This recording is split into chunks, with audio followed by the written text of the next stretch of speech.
Are you ready to roll? Yeah, we're actually on. Oh, we're actually live. Oh, Sorry, that's what I said. We're going live now. That's what. yeah, but then you were silent. A lot of typing Sorry. and you looking concerned. Yeah.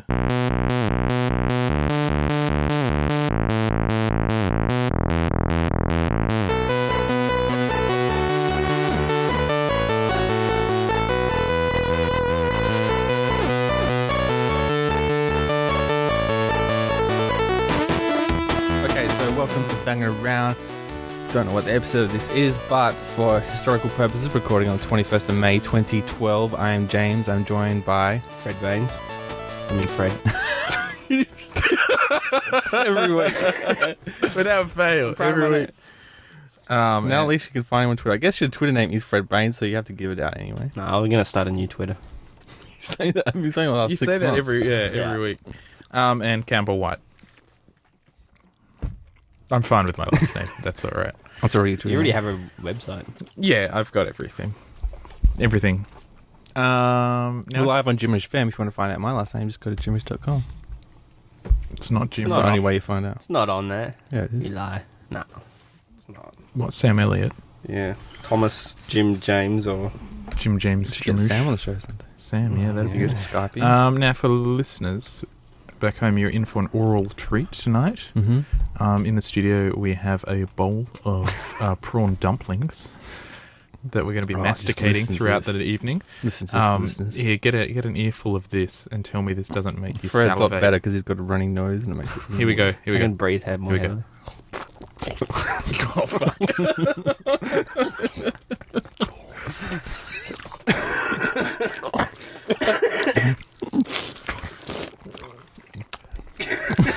Shit. I'm about to choke from laughing. You know, I think that would be... I was trying to go for soft. I thought it was perfect D&D. They like jellyfish and they're soft. Too soft, though, I think. I haven't even had one yet. These had to be put back in the microwave because they came out cold the first time and I refused to eat them. All right, I'm going to have one. What have you been consuming? Prawn dumplings. Media or culinarily? Whatever. Everything. Whatever's Everything. The going in Fangin your Around body. has no limitations. Is it going in through your ears, your eyes, your mouth? Didn't really watch anything on the weekend. Game of Thrones, of course. I mentioned that. Today? On Friday. I haven't. Oh, I'm about Banned- 3 it's a episodes banned topic, behind. Yeah. Yeah, sorry. I need to catch up. The last thing I saw was... You're like 3 episodes behind, but 3 episodes ago I was almost ready to give up. It was just getting so, like, brutal and so cold and uncaring that I was starting to... There was one episode that really left a bad taste in my mouth, and it was the whole Joffrey with his whores. Oh, beating. Oh, that was Oh nasty. man, that was just foul. And then there was the youngest Stark daughter was in that prison scenario where yeah. everyone's being tortured, and the whole episode was just nasty as fuck. And then it finished. I was just like, ooh, that was just too much. You know, it didn't even have any of the funny sparkle or anything that it usually does. Episode after that was fine. It was just that one. I got really down when the episode with the red-headed lady giving birth to that. Shadow baby. Or Yeah, I thought it was going to go turn on magic, you know. Well, do you see what Wizard. happened? Have you seen what happened to that shadow thing yet? Yeah. No. Oh, wait. I I don't know. haven't. It just did something and then it disappeared. I don't know if it comes back. Does it come back? Don't Right, tell but me. you saw it post-birth. Yeah. Yeah, okay. That's all you need to know. Oh, okay, yeah. That was one of the bits where we was listening.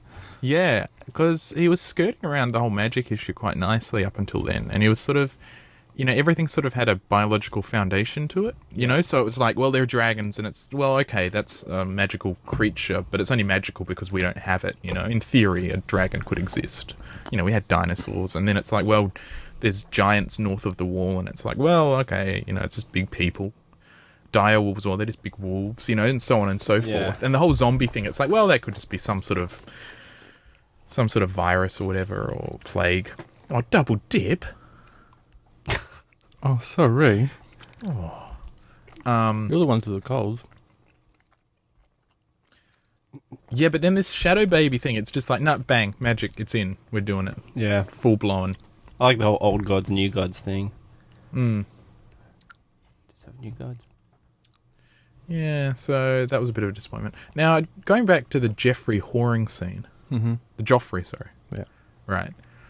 So he starts out asking for the smack, then the belt, right? And then he picks up that staff, right? What are you chuckling at? Nothing. Okay. Titillating. So he picks up the staff, right?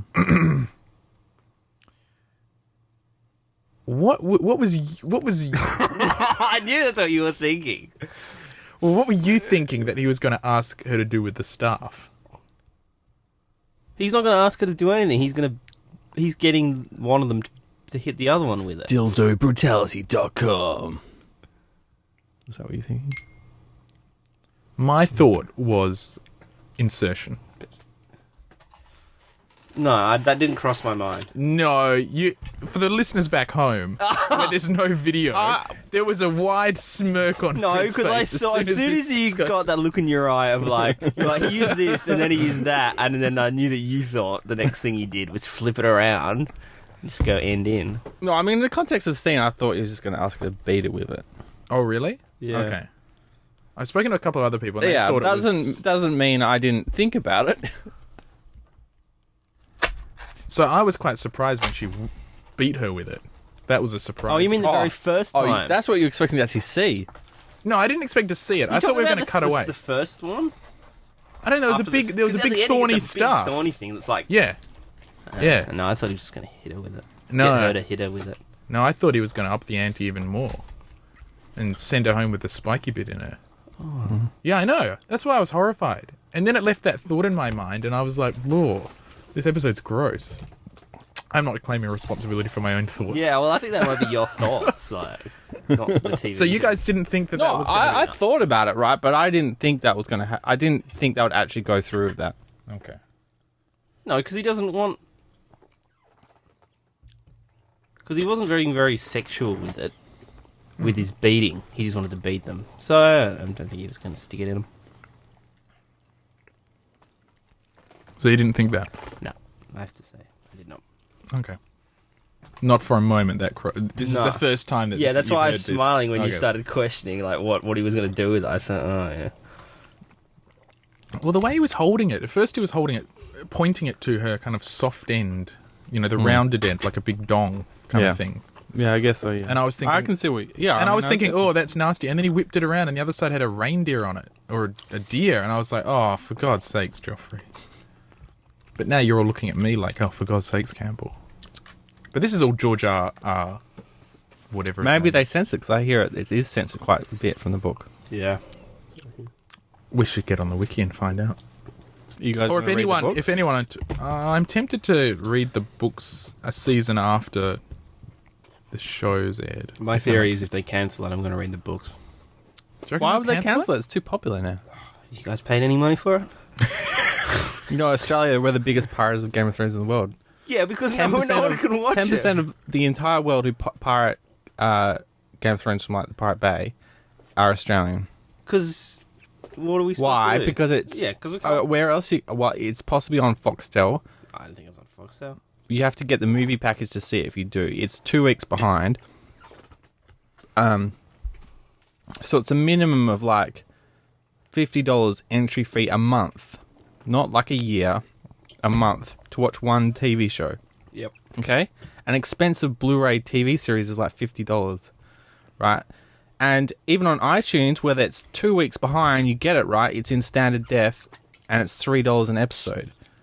No one wants to pay for a video quality that's worse than the pirated version. That's 2 weeks behind. When you're going to get spoilers from Twitter and everywhere, you know. I thought Game of Thrones started dropping like as soon as it aired. I thought they were starting to do that. No, in fact, in Australia, we get it earlier on iTunes than anywhere else. Probably because they've seen how many people are pirating, but they still do it in standard def, even though Mad Men, for some reason, is HD in Australia.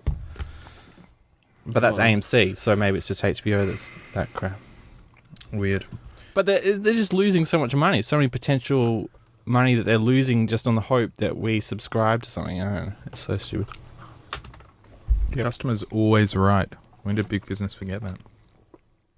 I realise you have to have... That's why they do it, and HBO isn't going to stop doing it because they're ultimately owned by Time Warner, who's one of the biggest cable providers in You know, they're like the Fox. I mean, there's a lot more. They're like the Foxtel of America, but I mean, they're not really. But they have monopolies in certain cities. Like Foxtel has a complete monopoly over Australia. I mean, they're even trying to buy Ozstar now, which is the country version but of who's going to Foxtel. buy Foxtel? Well, I guess if you want to watch everything. Heaps of people buy it for sports. Yeah, because live TV is the only reason you'd watch broadcast TV. Everything else you want to watch whenever you want. You don't want to watch it now. That's true. The TV will keep going because people want live stuff. That's why MasterChef and Quanda are probably the best watched TV shows on that, because you can tweet. You can tweet while it's on live. You know, can interact live, but everything else. I guess that's true. Live programming.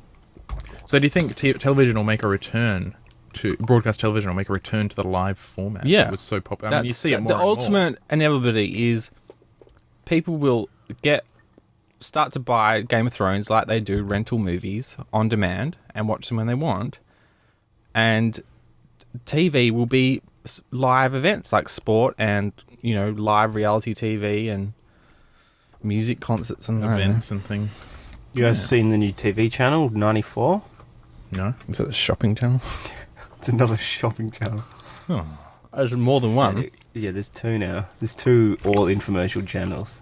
Awesome. Go freebie. Freebie. How much do you want on freebie? Jewel Star ads, Ab Cruncher ads, ceramic knife ads. Oh, don't knock it. You're all after the dual saw. Still want a dual saw. Dual saw, yeah. Dual saw, sorry. Do you guys know? I need to get mute buttons, you know, so people can chew and then, but without having to fiddle with all this crap. Lean back. Just lean right back. Well, the mic's too powerful. Or turn your head. No, I know, but people, I've heard other podcasts where they've got mute No, buttons. that's censorship. No, Wouldn't it's do it. self-muting. But maybe Oh, because they're self-mute. on Skype, so they just press the Like mute. Jack- What? I can just mute you whenever I want. Disagree with them. Hold down a mute and express your opinion. No, I mean, everyone should have their personal mute button. Everyone should have their personal volume Do you think you button. can just plug them into the cable? I want a full-on. Do you reckon they'll sell them so that it just goes into this cable? Can I get some pedals so I can add some, like a wah-wah pedal? Yeah. Add a I bit like more to get a bass. sound effect thing. like a Toilet boiler flushing? Our lives, to make our live shows better, because you don't have to edit it in and people have to imagine. Can we get a laugh track as well? Hubba, hubba. Can we get all those? All right, so we've spoken about Game of Thrones, just briefly. Anything else you've been consuming this week, Fred? Or was it just Game of Thrones? Game of Thrones, wine. I went to a garage sale. Oh, yeah. Signage. Anything good on at the garage sale? It's Harry's stuff. So, yes. Well, yes. Is that weird buying that stuff? I didn't buy any of Harry's stuff. Their stuff. Was I a bit disappointed I that don't you think didn't? so. I would have been the token thing. I wanted to buy a pair of Snuggies. Never used. So I said no. What are Snuggies? What are Snuggies? You know what Snuggies are? It's like a blanket with a hole in it so you can put it over yourself. No, Like they're a cat- slankets, aren't they?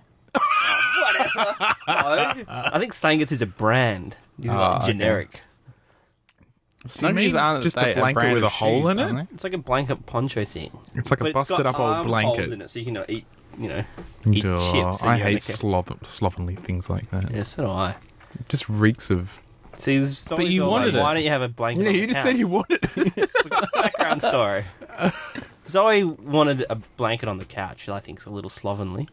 What, just permanently It's there? permanently there. Yeah, bad good to look. hear someone else. Good to Bad hear someone else. look. Blankets are for the bedroom. It's cool to drag one out if you're watching a movie or whatever and it's wintry, but don't leave it there. Yeah. Dogs have blankets. Like, Yeah, that's, you know, I mean, you guys don't have, well, you are a cat family, but the best thing about the blanket in our living room is that the cat always sleeps there, so it reduces the amount of hair that builds up on the other seats. okay. So that you can just chuck that blanket in the wash without having to vacuum the whole Yeah. couch. So Zoe wanted one. Yeah, so then I thought I got a sleeping bag out, but that's not the same as a blanket, apparently. Nah.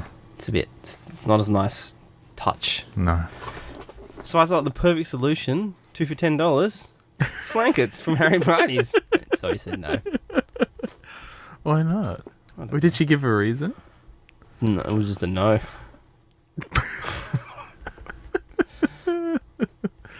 So that was my Well, I so was a Harry bit- and I was Bryony just- hadn't worn them. Never used. Why did they get them? What was their Oh, excuse maybe I for should have that? Said. They're The given to them gifts, yeah. gifts from their Oops. grandma to take to Edinburgh. And they were selling it. Oh, what if the grandma had What if rocked she's up on to a- the... A gift that they haven't even used for its purpose yet. Maybe I shouldn't have put that on the internet. Oh, Ooh, controversy. This has gone live to air. Their grandma is definitely going to be listening to this. She's one of our biggest listeners. Oh, Yeah. she's sending us a tweet right now. Yeah, so you can tweet in at Fangin Around, FANGINAROUND, is that right? Tweet us in. Or we have a chat room at live.fanginaround.com. Yeah. That's it, really. Campbell, what have you been consuming? What have I been consuming? I watched the first 2 episodes of the second season of Dexter. Yes, I'm a little bit behind. I think we're up to season 6 or 7 now. Yeah, really enjoyed the first season. First episode did a really good job of taking all the things that were familiar and pretty stable in the first season and flipping them on its head, which I quite enjoyed. I thought that was clever and pretty cool. But yeah, just I think in the wrong headspace to be enjoying it too much at the moment. A bit too stabby. Yeah, it's like Zoe was getting into Breaking Bad, and I watched the first episode. It's just not. Yeah, I think I got to be in the right mood. Breaking Bad. You're not getting into Breaking Bad? I'm sure I could get into it, but you know, home from a hard day's work, just want to relax on the couch. The first it's like episode of some Breaking guy. Bad that sets up the concept, but it's one of the worst episodes. It was so sad. That first bit. So I watched that. Sad as empathetic As in, the guy was so sad. that he had His cancer. life. Because it showed it was like the whole thing. He was with his wife, and then he was with the other job, and like his students were being mean to him, and then, you know. It was So that got you depressed. Fred, Yeah, why I don't you was want to like- come back and see him come back as this awesome meth dealer? No, because I don't think he's going to be. I don't know. Oh, Fred. Oh, he's one of the greatest characters of all time. Yeah, and also they're like really low quality, and since because they were downloaded years ago, so they're like 420. I don't know. Did you get it from me? Yeah. And they're really. So I might just buy it or something. After Game of Thrones. Yeah, exactly. Watch Game of Thrones. It's so crisp and... It's No, 4 times the still- size. Oh, yeah.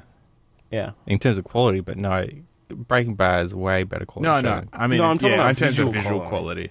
I can't It's do hard that. to watch like something Yeah. that's low and you go, ugh, why is everything foggy? So I watched the first 2 episodes of Dexter. I've watched, since I've been in my studio, I've been watching Firefly, so I've watched that. There's only 1 season, so I only watched that. And I'll check out the movie. Bit late to that bandwagon as well. Did you get into it? Yeah, really liked it. Really, really liked it. And could see why people were upset when it was cancelled. And yeah, I thought, This is give it a gonna lead couple up more to seasons. It would have been great. Joss Whedon's other project? What? Cabin in the Woods? No, The Avengers. Oh, we're going to have to talk about that later, yeah. So, yeah, this was another Joss program. All of his trademark witticisms and family conflicts and everyone being charming and cute. Powerful women. Powerful ladies, yeah. So that was cool. I really enjoyed it, and like should the say season empowered ended, women. and I was like, man, I want another 2 seasons of this because it sets up so much cool stuff, Yeah. and the characters are really fun, and the show's pretty cool. And the last episode was brilliant. I thought, really great, and especially like especially episodes where nothing really happened. Like they were confined to Yeah. the ship, and then there's all this drama, and then at the end of the episode, you're like, oh, they didn't even go off ship, or there were no characters from outside the ship, or and it's but he does a fantastic job of that, so that was cool. And I started watching the second season of The Wire and watched the first 2 episodes and really liked that because I got a bit bogged down by The Wire in the first season. I was like, meh. Really? Yeah, I found it hard It's the going. second season that everyone hates. Well, the first 2 episodes I was like, this is because wicked. it's not. It doesn't. It doesn't connect with everyone. Because then you watch the 3rd season, and that relates to the first, but nothing ever relates to the second. So the second was well, he meets the girl in the second season. McNulty meets his Amy. Anyway, I'm really enjoying the harbour setting as well. It's a little more, I find it a little more uplifting than Baltimore, kind of the low rises. And anyway.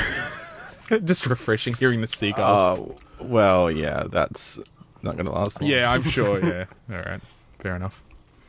But yeah, so that was cool. And I watched The Avengers in the cinema as well in 3D. Mm-hmm. I don't often go to the movies anymore, but Did you see it as a family? Liz and I went and saw it. Nazaro's a bit young. He's never seen a movie.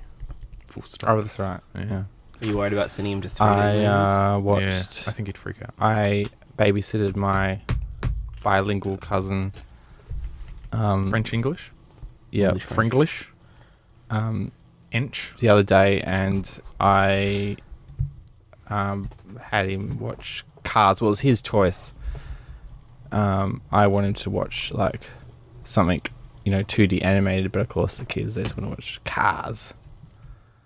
Cars the second time around is better than I remember it being.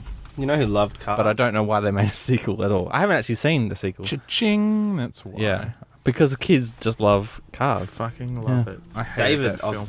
of David and Margaret loved that film. I hated it. There's elements of it that I like, I appreciate, but it's just a fundamental idea of trying to relate to Cars and that universe that everyone else's Cars. I sit there, I find it harder to believe it. I know that's weird considering Toy Story is toys, but at least the toys, there's lots of different toys and everyone had an ecosystem and everyone had different cultures. Everyone imagined their toys are alive. Yeah. Yeah. But I found Cars weird in terms of like, I know it might sound cheesy, but in terms of sort of like where we are. I love in terms of technology and environment. Yeah. It's like where we're talking. They're harkening back to these days of grand old freeways and diesel motors and Well, long yeah, road that's trips. the one thing I like about Cars is Like it's Wall-E trying to before. capture this Americana idea that I don't know if Americans relate to it, but it's part of what as an outsider from watching Hollywood movies my whole life. That's where I see that element being picked up. It's the main reason I love the Majestic. Have you guys ever seen that? It's Harry's favorite movie. Yeah, you made me watch it. But you didn't get into it. No. Oh, I love that movie. I want a HBO show that's based in that universe.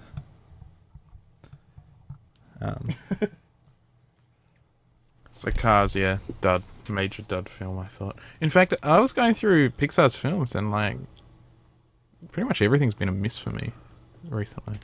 Recently? You didn't get into Wall-E? Cars. I didn't like The Incredibles. Do you like You love The Incredibles. No, I didn't. Really? No, I didn't like it. I seem to remember you. No, like I just remember distinctly coming out of the cinema just going, meh. Wall-E, the first like half of that film was perfect.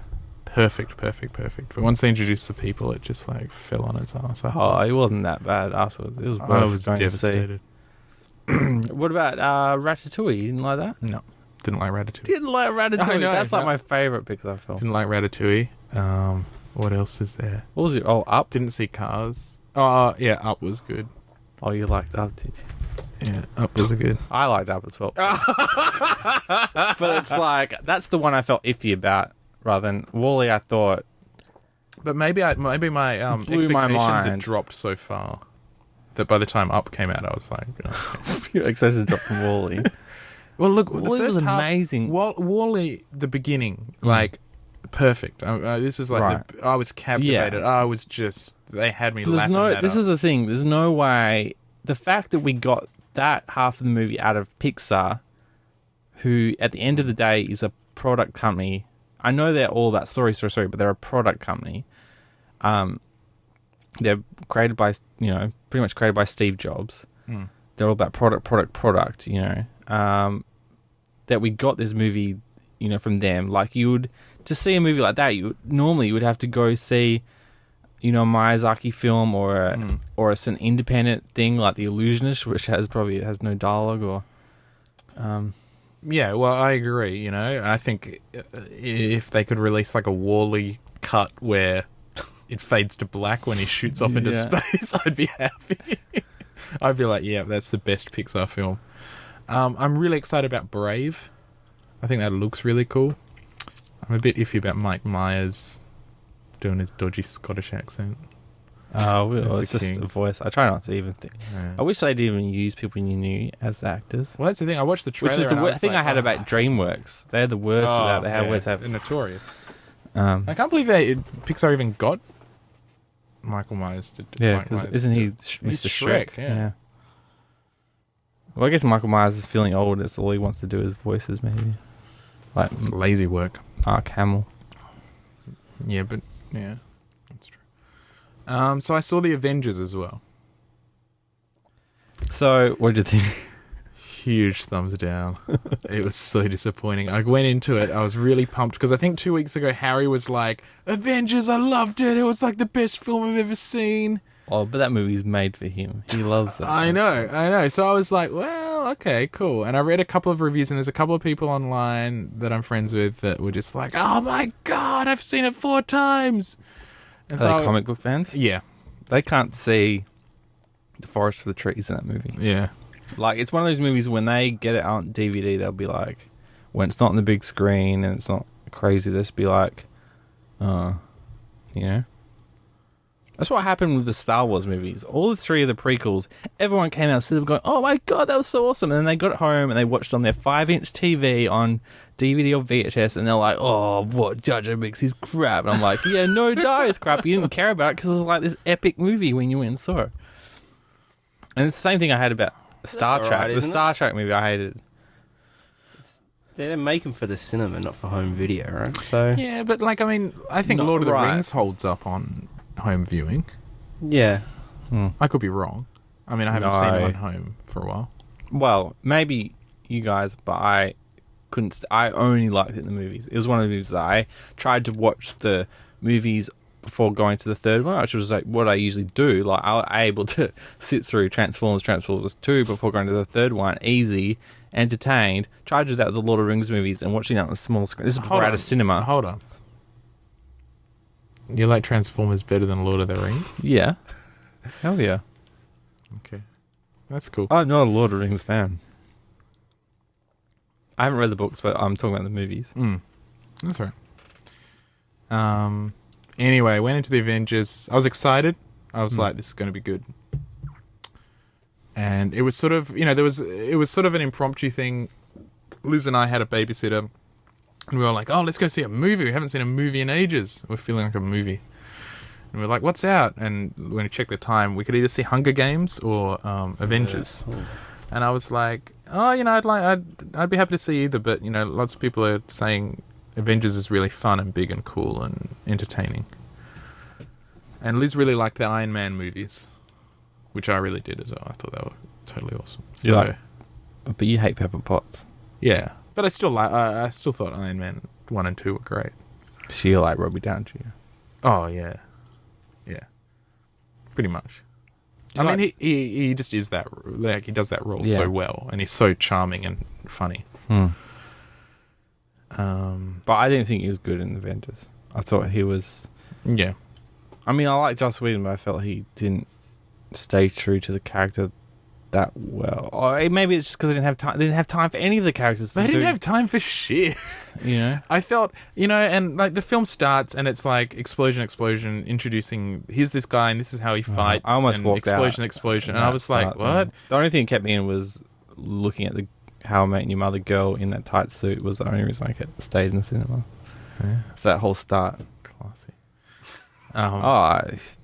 Yeah, I'm down. But and then it's like, and then more explosions and more introductions and more explosions and more Did introductions. you see the and- lead-up movies? Have you seen Thor I haven't seen Thor. or Captain America? I haven't seen Captain America. Oh, Cameron. So I'm going in a bit cold, I've seen both the Iron Man, and I've seen. That people are going to just discount your thoughts now because you haven't seen the. I get it, right? But the thing is, okay. you shouldn't have to see like 5 films. But the thing is, right? Yes, you should. You're just saying, I should just watch the last episode of Breaking Bad and not know what happened before. No, but what? I understand if it's 3 separate movies that they're just cashing on the title, but they clearly said they announced Avengers before they announced the movies before. These were lead-up movies that they've, the teams that are working on knew they're working towards this one movie. Yeah, I totally get that. It's right? one project. But I couldn't, so with the Avengers, I was like, okay, I'm really familiar with the source material in terms of the comics. I know all these characters, right? And so the Avengers movie, I was like, okay, we're just going to get into it, and it's going to be exciting and fun. But I just felt like it was like an hour and a half of introducing characters, and it bored the shit out of me. Like, I thought that's what these startup movies were going to be, where it's like, this is Thor, this is his shit, and then it was like, I'm watching Thor doing his thing, and I was like, I thought that's what these lead-up movies were for, so we could just get into the Avengers. I mean, I think they should have started the film. No, I mean, I think they were trying to mix the characters together. Yeah, I get that, and establish the relationships, but I just thought it was kind of boring. I think they should have started the film with them on the helicarrier sitting around the table. Like, that's when it should have started. And Nick Fury being like, you've all been brought in because of this. No, because everyone wanted to see Thor and Iron Man smack No, the down. team up. Like, well, yeah, the Thor and Iron Man was boring as... but they wanted to see how they met and stuff. I don't know. I just didn't buy it. And one of the other things I've kind of pinpointed was all the characters, they kind of set them up as being pretty much invincible, right? I felt. Yeah. Like Thor. This is a Superman. Iron Man. Like, even, who was it? Captain America's like so full on. The only person I felt... And then when someone's as invulnerable as that, when they're in a dangerous situation, it's not dangerous. Yeah. Like, you watch Iron Man getting struck by lightning from a god and he just shrugs it off. And then it's like, well, what does any of this matter? It's just silliness. The only time I got excited was when I felt the action was exciting was when Hulk transformed for the first time. Yeah. Because it was right next to Black Widow, and Black Widow's just like us, right? Essentially. If she gets smacked, she'll explode, kind of thing. Yeah. So I was like, oh my god, what the fuck's going to happen? And they set that that's up why really I well. said I remember we talked about this last week, didn't we? Because I was like, yeah, Black Widow. Yeah. I knew you had big doubts about those characters, like who the hell are they? And I pretty much agreed with you because I didn't know who they were when I was watching those other movies. She was only in Iron Man 2, wasn't she? But yeah. Or maybe she wasn't. I can't remember. She was in Iron Man 2. But then, yeah, and then that's what I thought. They were, and even Hawkeye, I guess because he was hypnotized most of the film, he made them the more interesting characters where I'm like, well, these guys are just sort of kicking ass and you actually cared whether they lived or died. Well, that's the thing, because they were in peril. Like, you and felt it. Well, who's the other guy? Who's the other S.H.I.E.L.D. guy? The one who cops it. Spoilers. Well, spoilers from now on. Like, you cared about him because you'd seen him in the movies, but he's human, and knew he's always vulnerable. I always thought about it in the other movies, like these human characters from S.H.I.E.L.D., they must be more vulnerable because they can't be that powerful, Yeah, I mean, and I think... that's why I hope they make it just a S.H.I.E.L.D. I don't know who S.H.I.E.L.D. are, but they could make a cool just S.H.I.E.L.D. Well, I think movie. they are making... I think with Samuel Jackson, he's contracted for 4 more films, and then after that, he's going to renegotiate his contract with a specification of there being a S.H.I.E.L.D. film, which he leads. Yeah. Which would be cool. I think it'd be a good film. Well, potentially. More helicarrier. Yeah, and S.H.I.E.L.D.'s cool doings. But yeah, Black Widow, I think she had the 2 best scenes, or at least 2 most exciting scenes. That one with the Hulk and the other one with the Loki, the interrogation scene. Because you actually felt like something was at risk, I thought. The rest of it, they're just shrugging off buildings falling on them, and you're just like, well... And then by the time the end battle happens, I was so actioned out, I didn't care. I was just numb to it, and I was just going, oh, yeah. Yeah, there was a cut... The other thing I don't get is people hyping up the Hulk.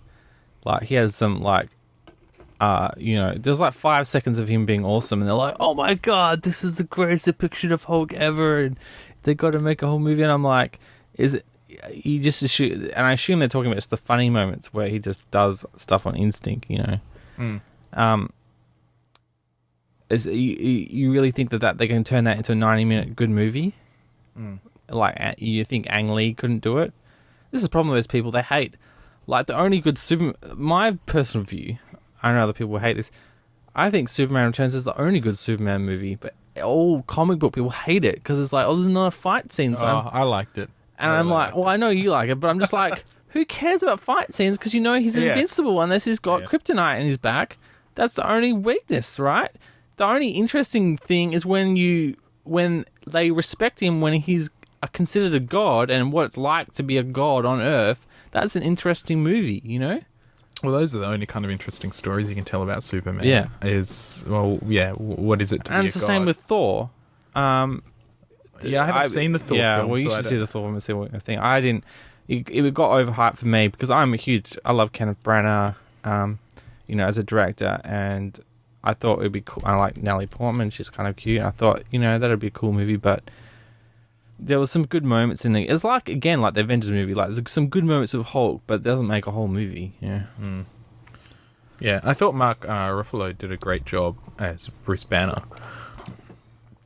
I was really impressed with that. And I loved the banter. I actually, there was stuff that I really liked and enjoyed, but it just didn't help, it didn't carry the film. But his banter with Tony Stark, I thought was really cool. And I was like, man, I'd love to see those two in a film together, busting some science in the lab and then going off and fighting some supervillain. Like, that'd be kick-ass. I hope that Joss Whedon uses this money he's made from this. I hope he's made some good money and just uses F-off money and say, hey, I'm going to go do my own original work, because it's annoying that people might start to think of me, he's the guy who did Avengers rather than the guy who did Buffy, Firefly, Angel. That's the thing. I've heard that from so many people post-Avengers sort of saying, I hope Joss does his own thing now. But like you said, like, he did Buffy, he did Angel, he did Firefly, he did Dollhouse, he's got Cabin in the Woods. Yeah, so he's done his own stuff already. It's not like he hasn't had his chance. Yeah, but he keeps getting chopped down because he can't. I'm amazed they even let him make a movie out of Firefly.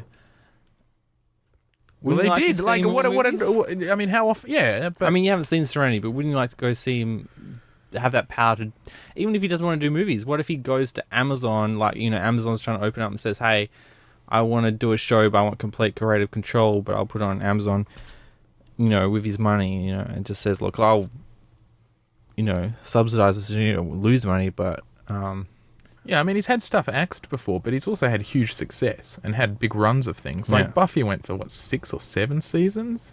And, Firefly got canned, but he got to make a feature after the canning of the series. How often do creators get to do that? Like, I think he's had a really epic kind of output, creative output. I'm not knocking him, I'm just... he's one of our great original creators. Why are we having him doing 40-year-old comic stuff? No, I see that. Yeah, I know comic geeks are like, it's cool. They had the biggest doubt. They're like, Joss Whedon, the Buffy guy, I don't want him doing Avengers. And now they love him. Like, oh my god, I want a couple of your face. I was listening to Dice on Joe Rogan. Did you listen to that episode, right? No, I don't and he was talking about how, the world's changed, when he was back in the dating game to get his latest wife, because he's had, I guess, quite a few, I'm guessing, and but this one, obviously, he's a lot older now, and he was talking about how, like, nowadays, if you don't come on a girl on the first date, she's just like, don't you love me? What's wrong? Why you didn't come on me on the first date? There must be something wrong. He can't like me, Anyway, that was his comment on society today. Wow. Who is this guy? Andrew Dice Clay. You don't know Andrew Dice Clay? No. Oh man, you're missing out. It sounds like I am. No idea. Dice. Anyway, it was totally not into Avengers. And then I didn't stick around for post-credits goodness either. I forgot. I just walked out. Thanos appears, and they go and eat at a restaurant or something. Who's Thanos? It wasn't even... They didn't even have it at the end of credits this time. No? It was like in the middle of the credits. Oh. Well, I didn't stick around for that. Thanos... You're so disappointed. You're just like, I was just like, oh man, I'm tired. I'm going home. Couldn't even wait a few minutes to see it. Oh, look, who's Thanos? Who came first, Thanos or Darkseid? I don't know. Don't worry about it. DC and Marvel ripped each other off. One of them created some dark tyrant. Our Avengers rant has lost all our listeners. Oh, really? Too bad. Too bad they can't handle the truth. I know. The hype will die down that people will realise. I'm hoping people like- realise how bad the Star Trek movie is. People were giving me such a hard time. I like the Star Trek movie. You know, I expressed my opinions about Avengers, Fred, and people you laid hate into cinema, me. though, so your opinion doesn't count. I don't hate cinema. You have long said that you hate cinema. I hate going to the cinema. No, you said as a format. You have said in the past that as a format you fundamentally hate cinema. I'm not saying you hate all movies, but you hate the medium of cinema. That's what you said. Or, I don't know if hate maybe a strong word. You said you dislike it. You don't. Yeah, that's probably true. I'll admit it. So, I've been against why do we it have from that the argument? I don't hate... Yeah, okay, you're right. Right, yeah, there's a I couple don't of James hate all Cameron movies. movies that you like, and that's it. Yeah. No, I Well, like a lot of films. Speaking I of just, James Cameron films, I don't even know that how you're Fred going to have this likes. debate. we need to have another discussion about films. I should But say James negatively, Cameron and Ridley Scott in space movies.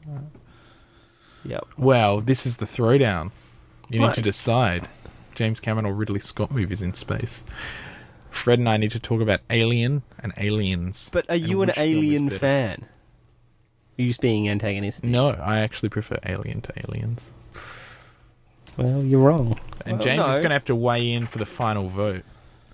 We're going to have to present a case to James. I you- can't present cases. Yeah, you have to because I'm on the I'm- fence about both. I've been blacklisted. My opinion doesn't count. Oh, I'm no, it nothing. totally counts. No. Because the only things you feel passionate about are Ridley Scott and James Cameron space movies. I like other films. Do you like Ridley Scott? Are you excited about Prometheus because it's I can't like even remember which Aliens one's or because which. it's like Alien? That's how you should decide. Ooh. I can't even remember who directed Aliens. That was James Cameron. Yeah. Yep. And Ridley Scott's directing Prometheus. Yep. I'm excited about Prometheus because I want to know more about the Alien universe. Pretty much. Did you see the Alien versus Predator movies? I have not. Fred, how I saw can you call Predators. I yourself thought that was really good. Predator. Predators. Predators. Predator. Oh, right. Did you see Predator 2? No, that's terrible. But you have seen it. Yeah, with Danny Glover. Yeah. That's terrible. Predators is pretty cool. But yeah, I wanted to learn more about the Alien universe because it's a pretty cool universe. I like it. Don't you mean the Alien versus Predator universe? No, Since they're in a that's shared That's universe. the worst universe. What about the Alien versus Predator versus Alf universe? James looked at me as though that exists. What's that? Alf. So, Fred, you're an Aliens fan. Tell us about your love of the film Aliens. Well, it's action sci-fi. The best kind of sci-fi. I don't know. I enjoyed it. I thoroughly enjoyed it. I think just it's an interesting concept. And that's one of your like colony. favorite films, isn't It's it? consistent. Yeah. It's got everything. Are you talking about Aliens Aliens. as a standalone movie? Like, Yep. even if Alien didn't exist, it would be still good. It wouldn't be as good. It does need a little bit of background, I think. Well, just in terms of stepping it up a notch, you know, horror. Oh, it action, definitely steps it up a notch, yeah. great lines, cool technology, cool biology. It does have very cool things. Good characters. What I like about the Alien series is how different each film is.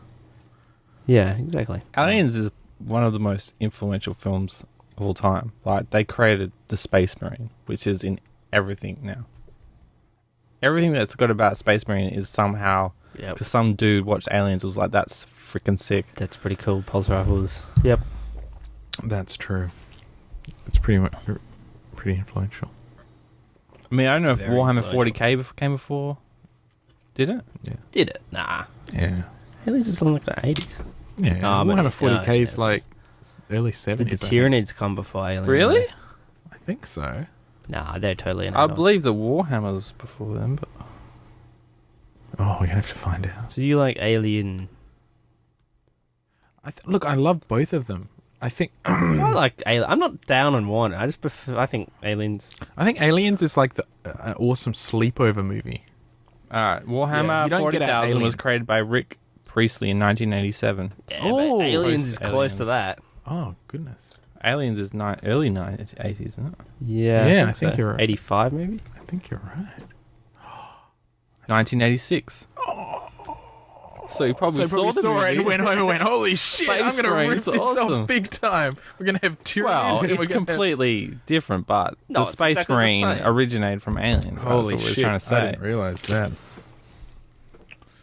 I'm sure you could find some old sci-fi book or Space Marines. I mean, it's a pretty complicated thing, so it probably could have been working for 40k for a while, right? No, they've rushed they that just- out the gate They as soon just as got they... Warhammer and just like made it in the future. The end. But yeah, I'm just saying, well, Aliens is probably one of the most influential films. That's true. It's got robots. It's pretty much got everything. Yeah. And it still looks good. Nah, it does. We're going to have to do a screening. Are we going to go see Prometheus? Yeah, hell yeah. I'm pumped D&D about outing live. We have a come back and then we'll it. No, we can podcast afterwards. while we're watching In it. the cinema. Just piss everyone off in the We can movies. do a mobile podcast That'd be wicked. before and after. In the car with No, no in it. huddle. In the cinema. Gossip into our phones.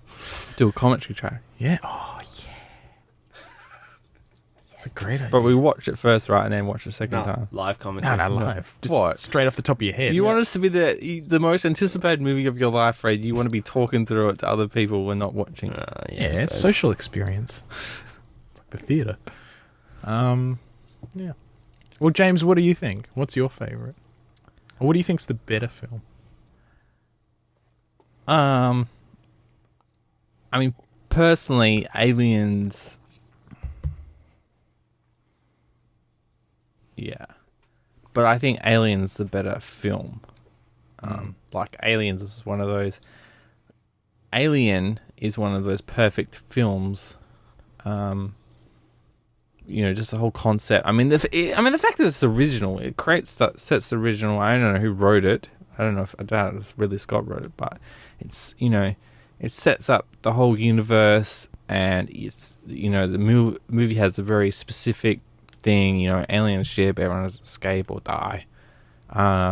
You know, survival horror kind of thing. But, you know, Aliens just blew my mind. The first time I saw Aliens, it just blew my mind. Like, because I don't like Alien. I don't like those kinds of movies at all.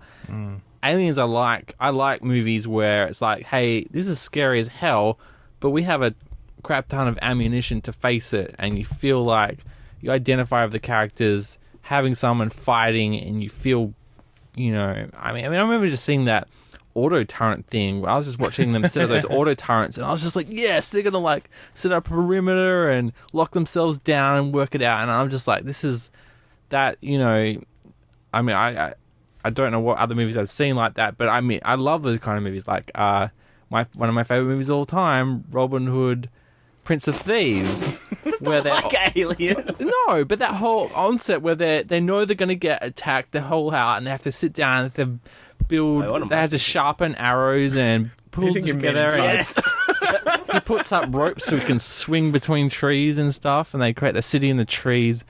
I love those things where it's like you've got this time, Like you've got Home Home Alone. yes, yes, like Home Alone. I love those films.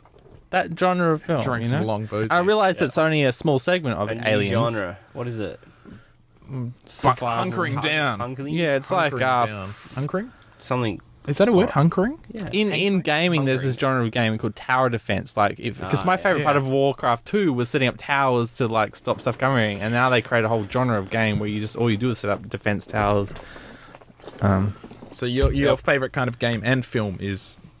No, I don't like tower defense because that's Tower all it defense. is. I liked Warcraft 2 and setting up towers, and Total Annihilation setting up towers as a part of a That was an defense option. perimeter. Yeah, Oh, okay. That was a tactical choice. yeah. But if you... But I love playing Total Annihilation where you build this big defensive base, and you just hit it with all you can and see what gets through. You know. Mm. I would play this by myself where, you know, I'm playing 2-player, but I'll set up 2 computers where I build 2 bases. One was attacking and one was completely defensive. And I would just say, select all on the attacking thing and attack, and just see if my defensive base would hold up. It was awesome. Sounds pretty crazy. But anyway, that's why I love Aliens. I also find, I mean, you know what? I haven't seen in Blu-ray, but I really should see it because I remember back then, like that end scene in the hangar just being cinematically, just all that weird fluoro lighting and stuff like that, just being cinematically just crazy, you know. Yeah, I haven't watched it. It was in a sort while. of like, you know, sort of this Kubrickian scene, but it was dirty and not clean, you know, like what he would do. Yeah, I haven't seen it in ages. I'll have to see them. I've got it Both on DVD, but it's like the worst. No, don't even watch it again. Wait until you can see it on Blu-ray. Because it changes everything. Once you see movies that look like they've been shot like yesterday, but it just changes your, you know. I'd like to see Alien 3 again. I've only seen that once, and that was. I rewatched that recently. And Did you? Yeah, but it didn't. I mean, I didn't like. Again, it's like it's a kind of style of movie that I don't like, so I'm not gonna like it as much as Alien. So what genre is that? What does that fit into? Well, it's set in like a prison, Yeah, I've seen it. and they're trapped in a prison, and Isn't that survival horror? It's more horror though, isn't it? it's Once not. again. It's very alienating. Like you kind of really bonded around this group of Marines and aliens, Yeah. and the other one where she comes and they just, you know, obviously reveal the spoiler where certain people didn't survive in the film, and you're just like. That was. But again, that's the same reason I like 4 either. I didn't like 4, just the same reason I like 3. I'm not saying that they're bad movies. I just don't like those kinds of films. What did you think about 4 then? Because you're a big City of Lost Children I fan, remember aren't my you? initial reaction to 4. I said it was the most boring film of all time. And it'd be interesting to see what I thought. And I remember thinking the only good thing about was the CGI of the aliens swimming, which I I bet if remember thinking that was so cool. yeah. As well. And if I went back and looked at it, I bet you that CGI sucks. So I wonder if I'd hate the whole. You know movie. who wrote the script for that? No, Joss Whedon. really. Oh, wow. He did the script for that. Yeah. And it was directed by Amelie, director. And the guy, City of Lost Children, which is one of my favorite films. Yeah. But that's the thing. Like each film is so crazily different from one another. Like, it's like they're deliberately going out of their way to make the craziest quadrilogy of films. Do they make a 5? Oh, Aliens vs. Predator. That No. doesn't count. No, it doesn't count. If it doesn't have Sigourney Weaver in it. They have Sigourney Weaver in this one. I don't think Prometheus. so. Well, an But Aliens Prometheus film. isn't... It's like... Could be like. So Side- it could be like side Aliens vs. project. Predator. Yeah, it's more like Alien vs. Predator. But it was. Aliens vs. Predator was directed by the other Paul Anderson, not the schlocky one. Oh, right, yeah. But, He did Event Horizon. Did you ever see the Event Horizon? yeah, that scared the shit out of me. That was, like, one of the few films that really, really spooked me. That is actually... That film is in a genre of films that I hate. My most hated genre of film. Did it really happen? No. Sci-fi films where people go crazy. And you know what's included in that? Moon? Moon.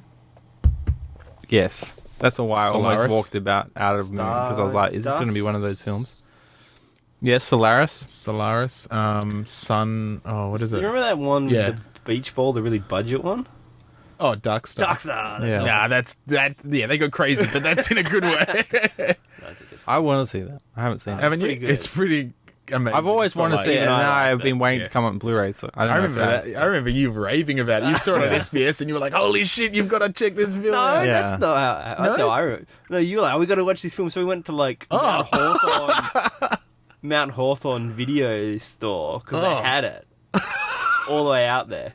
Same with Quiet Earth, but that was awesome as well. Oh, yeah, quite a... That weird New Zealand film about Yeah. a few people left on Earth. That was weird. I really like. Oh, I really, Quiet like, Earth. I, really I like, wanna see- I really like both of those films. Yeah. Yeah, but yeah, I hate that genre of film. It's my Wow, most you can't hated hate genre. a whole What was the genre for one no where they reason. shot... They tried to shoot an atomic missile into the sun, but they had to... Yeah, Danny Boyle. yeah. Sun? Was it just called Sun? No. No, what was the They're fuck going was to the it sun. called? Sunburn or something? Sunscreen? Yeah, it's It's something like that, like sunscreen Sunlight? or sun... Danny Boyle's son, but that'll come up. What is it called? Sunshine. Sunshine. Yeah, that's another. Yeah, again, That's the same thing. Another entry into that genre that I hate. The most famous What about entry. 2001? Yeah, exactly. That's what I'm saying. That's the one I was going to say. That's the most famous. Oh, do you hate that though? Yeah. Oh, bullshit. Yeah. Oh, you cock. You can't hate a whole genre like that. No, I do. It's my. It's because it's like we're going to put all this money into sci-fi, doing these awesome things, and we're going to have this boring movie about people going crazy. And I don't care. Why don't people copy Star Wars? Star Wars is like one of the most profitable series of all time. We've had one Star Wars clone, which is Firefly, in the history of anything. But Star Trek. No, that came before. And that's all about science. It's not about fantasy. No one's tried to copy it. Solaris. No, I haven't seen the original. I've only seen the George Clooney one. I know everyone loves the original, but I haven't seen it. Because that's on Blu-ray, Criterion Blu-ray, which I can't play in Australia, so I'm like, I'm not going to watch it until I can see the real deal. What, the Blu-ray? Yeah. Can't you crack it? Can't you crack your player? No, I mean, how many people on Earth want to watch the Criterion release of the original Solaris? What's Criterion? They're like a film archive, and they try and preserve old films and good films and stuff. Okay. So whenever they release a film, it's always they Yeah. quite often do like new But so many of these from the original film. so many films will never get a Blu-ray release. The only way of getting a Blu-ray release is to go through them, but they only do it in the American region. So you have to have an American region Blu-ray player. So you have to buy an American region Blu-ray player that's compatible with your Australian TV, and then import the DVDs, and it's just really expensive to do. And I'm just not rich enough to do it. No, but can't you make your Blu-ray player region 3? My Blu-ray player is PlayStation 3, which you can't. Oh, okay. Yeah. But if you had a independent one, you could. Maybe. I don't know if it's as easy as a DVD player. Okay. Because I remember with the DVD player, you just like punch in a code, and that'd be it. Yeah, but I think it's different. I know they've got the crack for Blu-ray, but I don't think the Blu-ray manufacturers haven't built the ability to crack it on a standalone DVD player, so... No. You'd have to buy an American Blu-ray player too, which is I'm sure you can get one for $100 now, but So that's your hated genre. yeah, it's So you didn't like passionately hate Event it. Horizon? No. Did it I'm freak like, you out it's a all little in bit? space and stuff, and it's cool, but then it's just some freaky movie about people freaking out in space, and I hate those films. It's a little bit freaky. That's why, I almost walked down the moon, and that sort of because that's what most of the movie is. 3/4 of him just freaking out in space, and then it suddenly has an objective at the end, and I'm like, oh, this is kind of cool.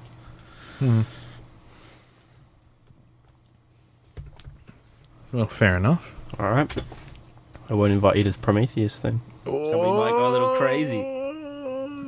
If Prometheus is like that, then I hate it. See, that's what I like about Aliens is, I guess Aliens probably in that genre. People just freak out in space. No, but there's a reason to freak out. Yeah, at least they're getting hunted by something. It's not spooky monsters. They're being hunted by the Yeah. terrifying darkness of death.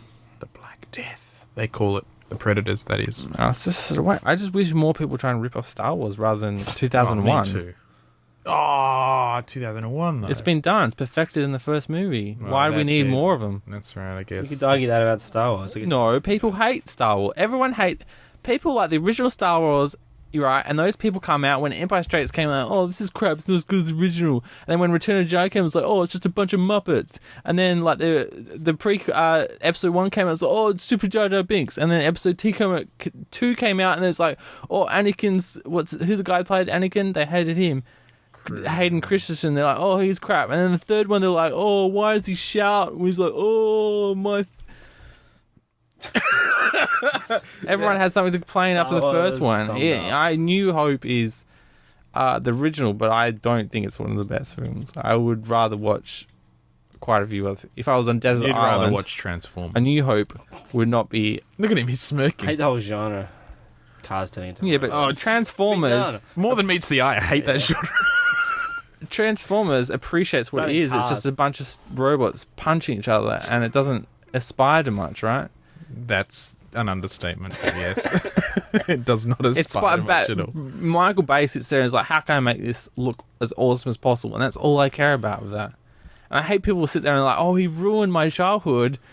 And I'm just like, he gave you exactly what you wanted, man. He got robots punching. You want to sit there and make, Cars things, but they say, Cars create characters, and it's like, well, go see Cars, and they're like, oh, I hate Cars because I don't relate to cars. And I'm like, exactly, you don't relate to robots. So why do you expect this kind of movie from, Transformers? It's meant to be robots punching robots, and let's film it. Are you a big fan of Real Steel? I haven't seen it. Are you looking forward to it? 'Cause that's just Sounds like robots you love punching it. robots. Yeah, right? but I get this weird feeling that's going to have Hugh Jackman and his son being like, all like, we got to do it as a family. And I don't relate to that. Characterized. Who needs them? Just watch the robots punching each other. No, And that's Fox. Is that why I love what it Robot should be. Wars? A film should sit there and say, No this is background. what I'm going to be, and do it.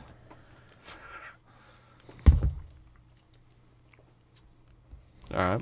Cool. What if the thing that you're going to be is a psychological space terror? What if your genre is space Right. freak And out? I hate that genre, so they might be good. If you're into that genre of film, then I they hate could the be genre. great in that genre, but I don't like... Comic book film. You hate that genre? Yeah. What about Batman films? Never seen them since Danny DeVito was. The Fangin? You haven't seen The Dark Knight? No, I've never seen the Dark Knight series. You haven't seen... No. No, what? Is he lying? No, I thought You I haven't thought we seen- all watched Batman, The Dark Begins? Knight. I haven't seen. I haven't seen any Christian Bale Batman. I thought we films. saw this. I thought we all watched the second one in your cinema recently, like a few years ago. No, what? No, I've seen The Dark Knight. No, haven't seen the Dark Knight. Fred, it's like The Wire, but with Batman. Saw the first Spider-Man. No. You're a Wire fan? Yes, not everything is about the Wire. It's The Wire with Batman in it, Dark Knight. And then he goes and gets weird sonar powers and uses them inappropriately. Yeah, that was a bit silly. That was... I wish they would just edit that up. That was like Yeah. the Jar Jar Binks of like the Dark Knight. That bit was really, really not appropriate. Or it could be if the movie was about that, but just chucking it into this movie that was already awesome and just flashing over the issues which, either if you're going to make it like they tried to make it an issue, like whole Morgan Freeman, I don't approve of this, but they just Yeah, either make it a movie about Morgan Freeman that rejecting what he's doing. That could be a whole movie. yeah, Don't include it in this movie that's almost 10 minutes from the end. It's about to yeah, finish. yeah. And it's this bit right at the end, and it doesn't make any sense. And it was a little bit Iron Man as well. I mean, how cool It was was a that little bit movie? like it was a little bit, like Yeah. this is a bit too high tech kind of thing. Yeah, but then he's got unlimited money. He's got a defense. Well, yeah, but But they could make that whole movie where everyone rejects him. He, that would be an awesome standalone movie where he's like, I'm going to spy on everyone to know exactly what's going bad, and then everyone rejects him. No, you got to believe in privacy, and it could be a comment about all society. Oh, yeah, it'll yeah. go down history as one of the greatest films of film, and they just tried to buckle it into the Squeeze last it. 15 minutes of the yeah, film. it was too much. If they made the third film about it, that would be great. Apparently, this film is set 8 years after Dark Knight. Really? 8 years? So he's old and he's going to break his back and die, basically. Oh, wicked. Because doesn't that happen in the comics? Bane Yeah. breaks his back? Yeah, I think that's going to happen in the movie. That was. I'm so pissed that they used Bane as the villain in this one. Because he's so, lame. He's as bad as Venom. Did you ever end up seeing Inception? I need to see it.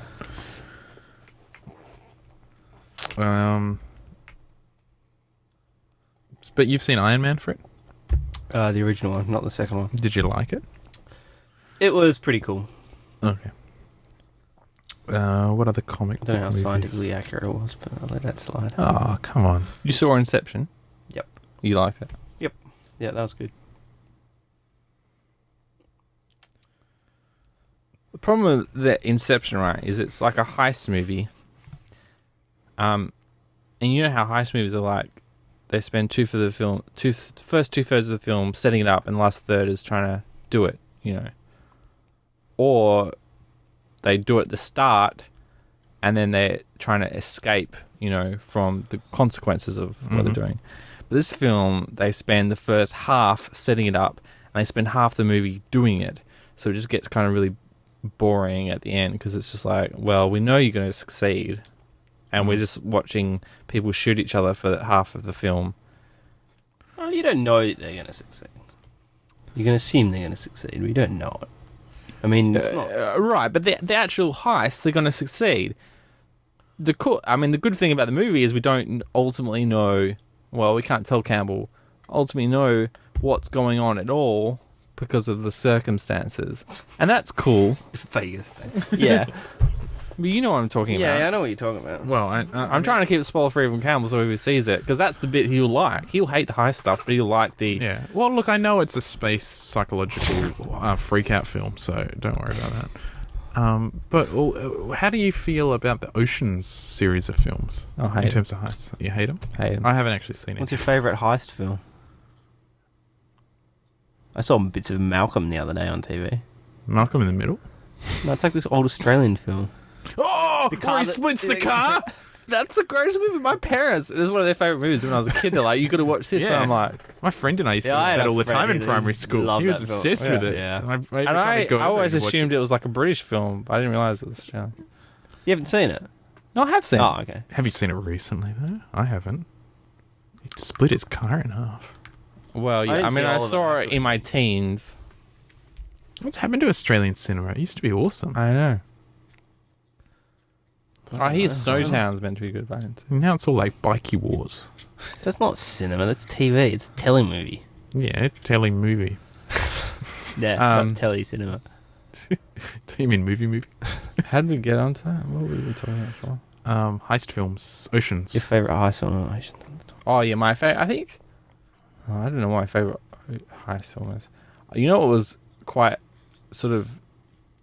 I mean, the people who saw it liked it, but it sort of got swept under the radar was Spike Lee's The Insider. Did you see? No. No, maybe not Insider, or maybe just Inside. I don't think I've seen any That's Spike Lee a films. pretty cool heist film. You've never seen any Spike Lee films? I don't think so. I don't think so. What about Do the Right Thing? No. Fred, it's all about Public Enemy. Yeah. Yeah. Yeah. What about Malcolm X? No. What about 25th Hour? No. Oh, you haven't seen 25th Hour? Oh, I gotta see that, Fred. No. Oh. 25th Hour's good. I remember you wouldn't see it for ages. Why, though? I love Edward Norton. And Rosario Dawson. And Spike Lee. Yeah, I know. That's why I was kept on saying, you're like, oh, I kept putting it off. Yeah. That's great. I love the ending of it as well. Don't give It's so good.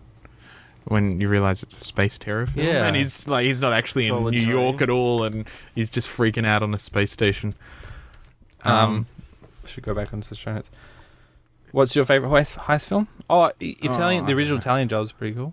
Oh, Oh, I remember Harry showed that to me. I wasn't not that that into it. great. Yeah, I'm not Yeah. into it. It's not brilliant, but I like it. I don't know. I can't even think of any heist films. But talking about heists, Firefly, there's Die heaps Hard. of heists. Die Hard in it. 3. Die Hard 3 is a heist film?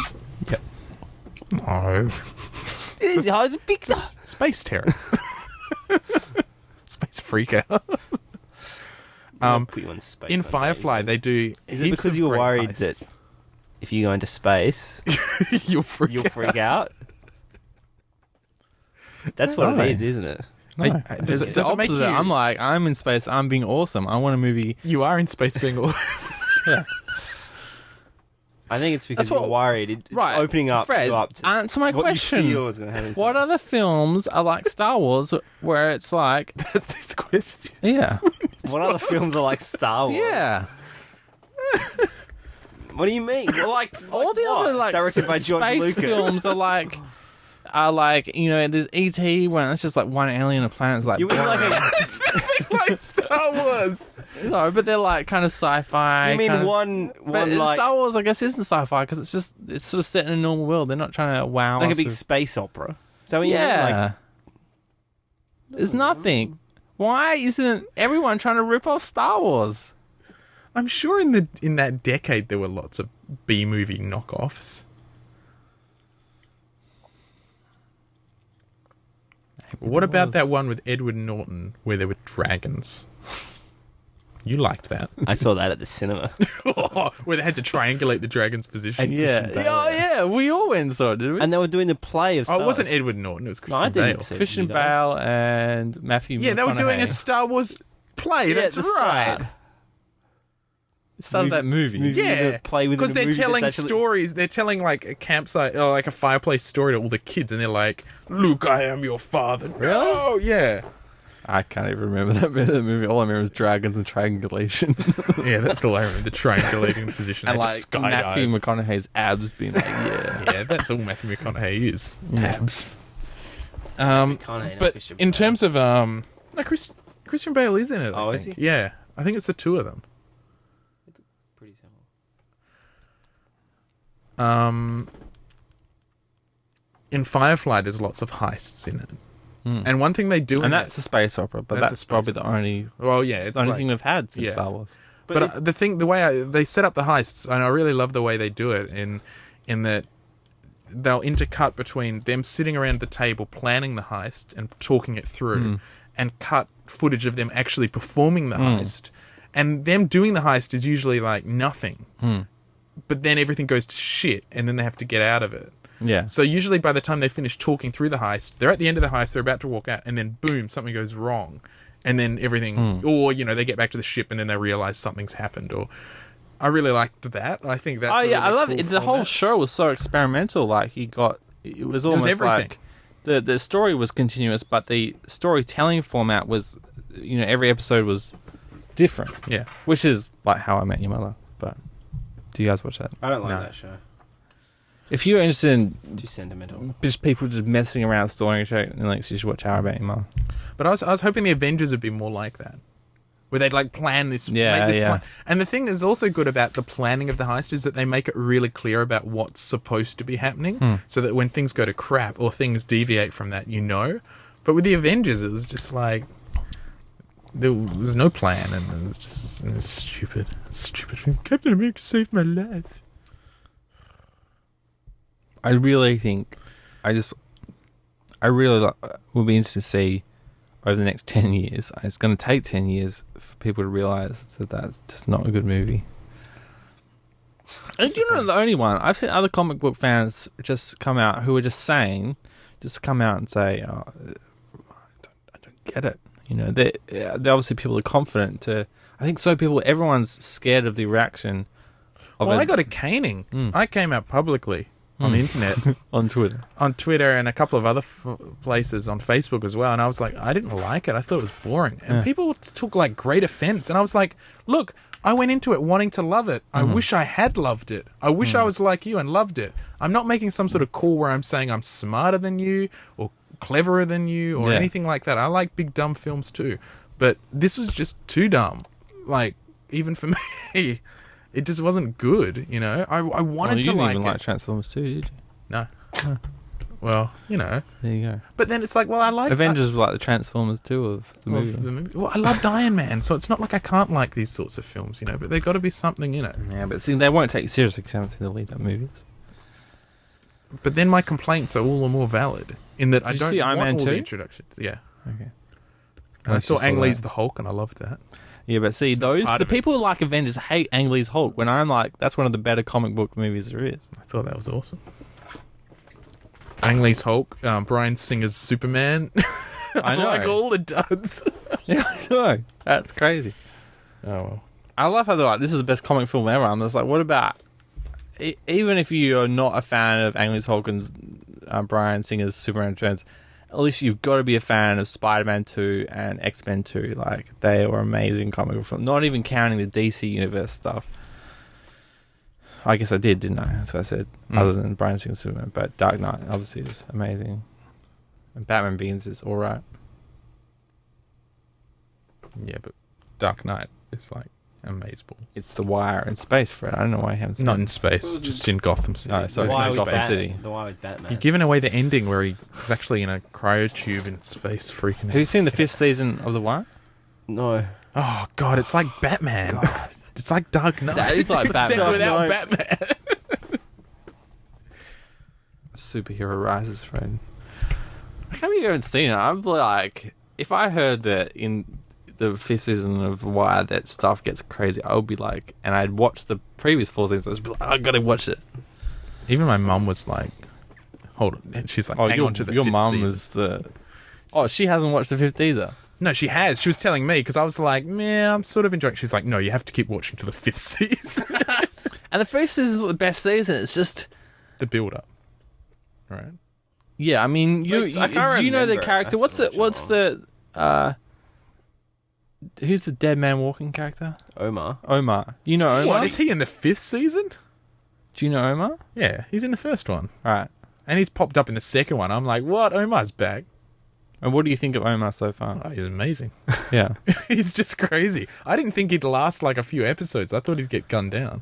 All right. Well, I'm not going to tell you what happens to him, but if you think he's as a character that exists in this super down to earth world, you'll start to see other stuff where people become not superheroes in power, but in terms of characters, like they become comic book characters, but they exist in this real world, and it's just like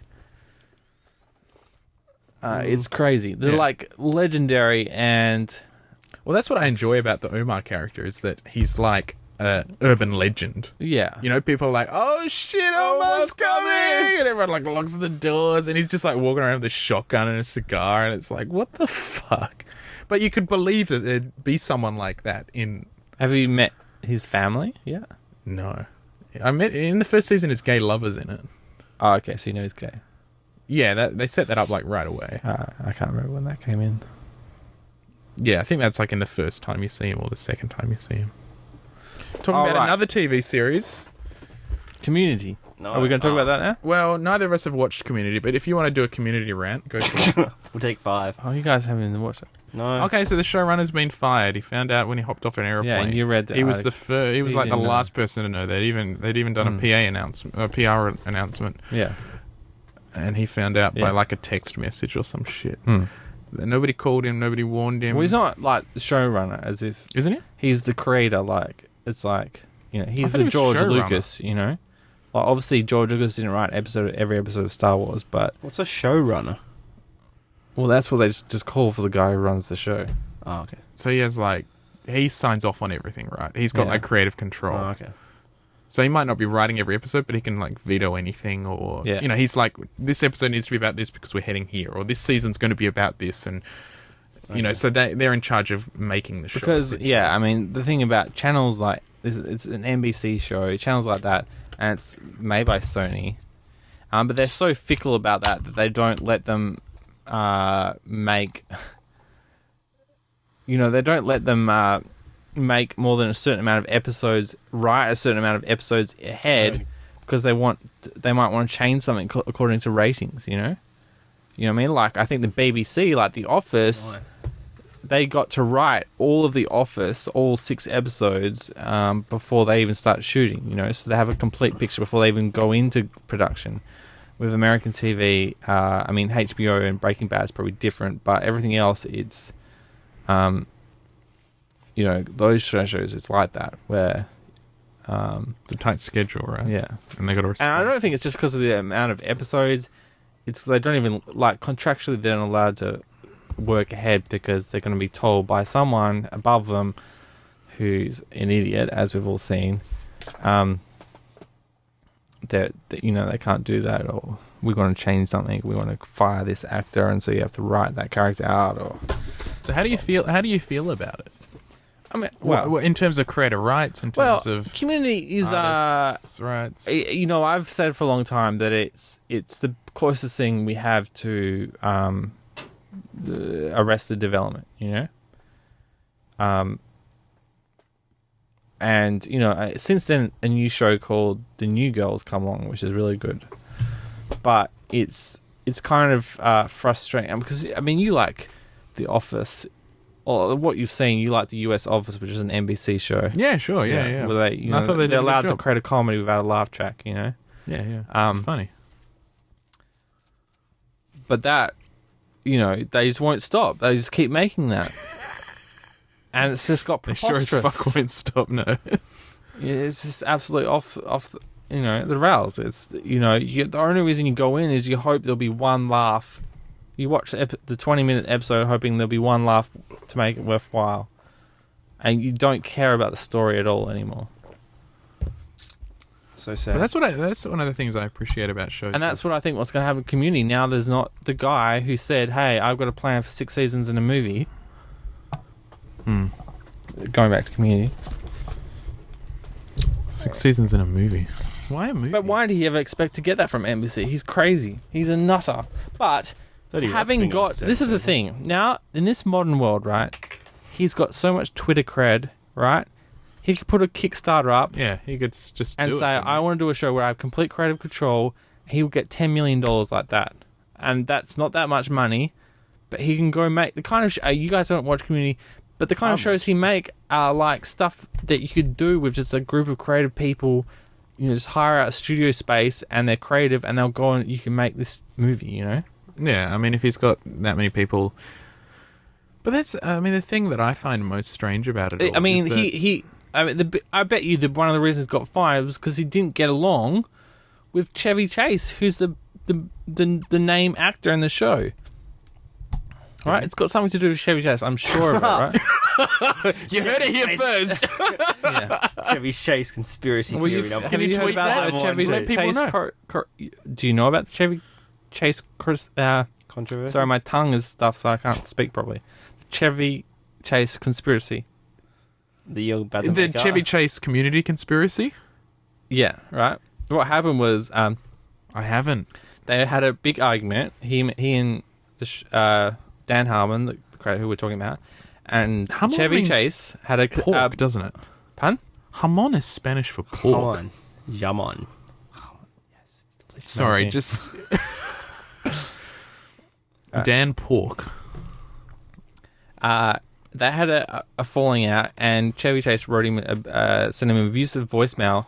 Right, he went to like Comic-Con or whatever at the the big panel where they have 10,000 people and played the voicemail to everyone in the audience. Right, and of course everyone in the audience had their own iPhones recording his recording of him playing it, and went out on the internet. And then Chevy Chase found out, and so there was a bit of a spat over it. And his last controversial blog post was saying, "Oh, I apologize, I shouldn't have done that." Blah blah blah. So I know it had something to do with it because everyone else. Nobody's watching that show for Chevy Chase, though.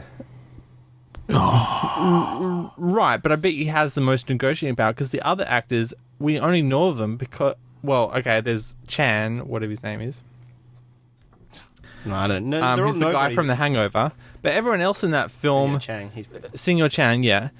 Everyone else in that, we know them because they're in Community, right? They're probably big stars now because they're in Community, The name, yeah, but in terms of the audience, if you went to the demographic that watches Community and you said, "Do you?" It's all National Lampoon fans. Yeah, well, exactly. Is it? No, it's not. Do you want to see Chevy Chase in this, or do you want to see? I'm not saying this is what the executives think. I'm saying this is what I this is what the executives think, and that's what counts. That's what got him but I'm fired. saying that most people wouldn't care if Chevy Chase was in it or not Because the majority of the audience who watches it, where do they watch it? Not on NBC, Fred. On the internet. The Pirate Bay. Yeah, well, Because they sell the best product. You go on there, you see a couple of ads, you click it, you get it. Oh yeah, they do sell it. That's the best product. Have you thought about being featured on Pirate Bay? Yeah. Why? You're crazy, man. If you made a Pirate Bay logo in your watercolors and stuff like that with some Nintendo stuff and say, just link back to your you can website, get on the front you would have a page billion as a hits. You'd be featured like the artist. richest man in the world right now. All right, fine. As a featured artist, they had a thing. It's like send us your work. Ironically, your Nickelodeon TV show would probably be on air right now if you'd done it when I told you. Well, this is what they said on their website. Even though Nickelodeon probably hates the Pirate Bay. They probably do. I've seen it, and I just You haven't could set up a done it. Kickstarter to create your Nickelodeon show, and you'll probably get the money. Oh, it's on the show notes. Let's talk about Kickstarter, seeing as we dropped it a few How times much, and Fred's swearing a little bit about it. How much? Yeah, it's in the show notes. How long does it take you to do the 8-bit Dreams AB illustrations. Oh, it's about an hour for one. So you can do a Pirate Bay logo in an hour I and could. just I'll do get one. a billion hits I'll to your do website? one. All right, I'll do one. It's like perfect. Next week I'll do it. Next week. I'm jam-packed this week. Next week I'll do it. Do we want to talk about Kickstarter now, seeing as Fred's... I don't really have an informed opinion on it. I just think No, but you've got an impassioned one. That's what matters. Harry's not here. Some guy from 20 years ago decides, I'll make another video game. People give him $1 million. It's ridiculous. Why is that ridiculous? If Just people like I want said it, before. You're the kind of people who are supporting this community backlash because it's like no, I'm the one you who want the died. old media to have the power, don't you, Fred? No, I'm Fred, saying if- like imagine if what? What if James Cameron said, "Hey, Fox won't let me make an Aliens 2, that's not related to any of the things, right? But I'd like to do it." You wouldn't put money in because you hate Kickstarter. if he just went, just give me $10 and you get a Blu-ray of the film delivered to you. No, but Would you okay, do if it? James Cameron's doing it. And- Exactly. if I- For some people, the people James who put Cameron on is doing Kickstarter, it's their James Cameron. Yeah, but The does ones it- that get what- started. No, what's the question was what obligation are they to actually do it? Nothing. Yeah. That's what I mean. So you wouldn't give James Cameron $10 because you think he wouldn't do it. Because you think he'll walk with He your would money. walk away with that money. No, but James Cameron is not on Kickstarter, is he? He's some. But the But thing how do you is, know? the people that I don't know. There might be some Kickstarter horror stories. I haven't heard. But any. why? It's completely optional. It's like eBay. Why would you support something that you don't want? If you think it's a dodgy scam, don't give money to it. No, but people go. The reason that Kickstarter is successful is all people who are established, right? And they go on and they say, "I like that," and I watch their video. I believe they're going to do it, and you put money in to the value of what you're, whatever money you want to spend.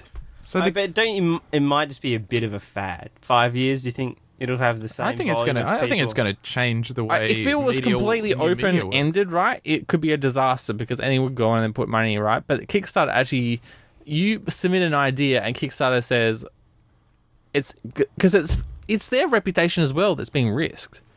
You know, Yeah. they don't get a cut of the money if it doesn't get made. So it's their risk, just like eBay, right? No one would shop on eBay if you had dodgy sellers. So eBay tries to get rid of the dodgy sellers. That's why eBay is a safe place to buy stuff because you see the rating and go, blah.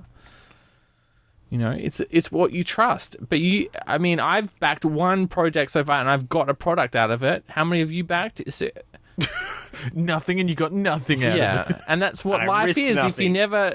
never take a step, you Oh, never risk God, anything, yeah. Fred. Life's all about funding things on Kickstarter. Okay, I think Kickstarter's totally awesome. I still think it's, but by its very nature, it's still very 1%. Why don't you want it then? Because it's so 1%er kind of thing. Like, yeah, the Amanda Palmers of the world. Who's that? Neil Gaiman's wife is also a great musician in her own right. You know, she's got an enormous fan following, so she can go like, "Hey, I want to do this thing," and she'll get $200,000 in 24 hours, sort of thing, because she's got a huge fan following. So if you've got a huge fan base already, through but if traditional, you Amanda make the Palmer front didn't page- get. I could be wrong, but Amanda Palmer didn't get a huge following from being like she used to be on a NBC sitcom, or she used to be signed to EPI, whatever Michael Jackson's label is. EMO, I think.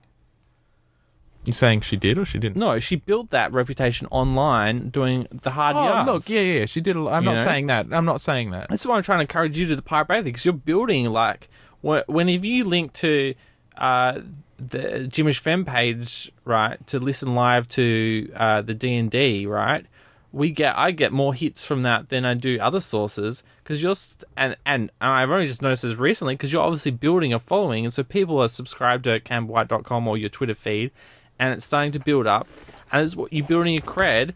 And it might take you a long time to do that, right? But you got 16,000 hits. I don't know if you even put a link to your Twitter feed on that Vimeo video that people have watched 16,000 I times. have, and it's up to 21,000. Right? Yep. So up to 21,000. So people go, I want to hear more from you. So they either subscribe to your Vimeo feed or they subscribe to your Twitter feed. This is what the independence power that people do, right? And I realize it's a lot harder for you and Amanda Palmer to do this, right? Because the builder over. Obviously, it's easy if those guys that made those mainstream games supported by Lucasfilm that are now doing.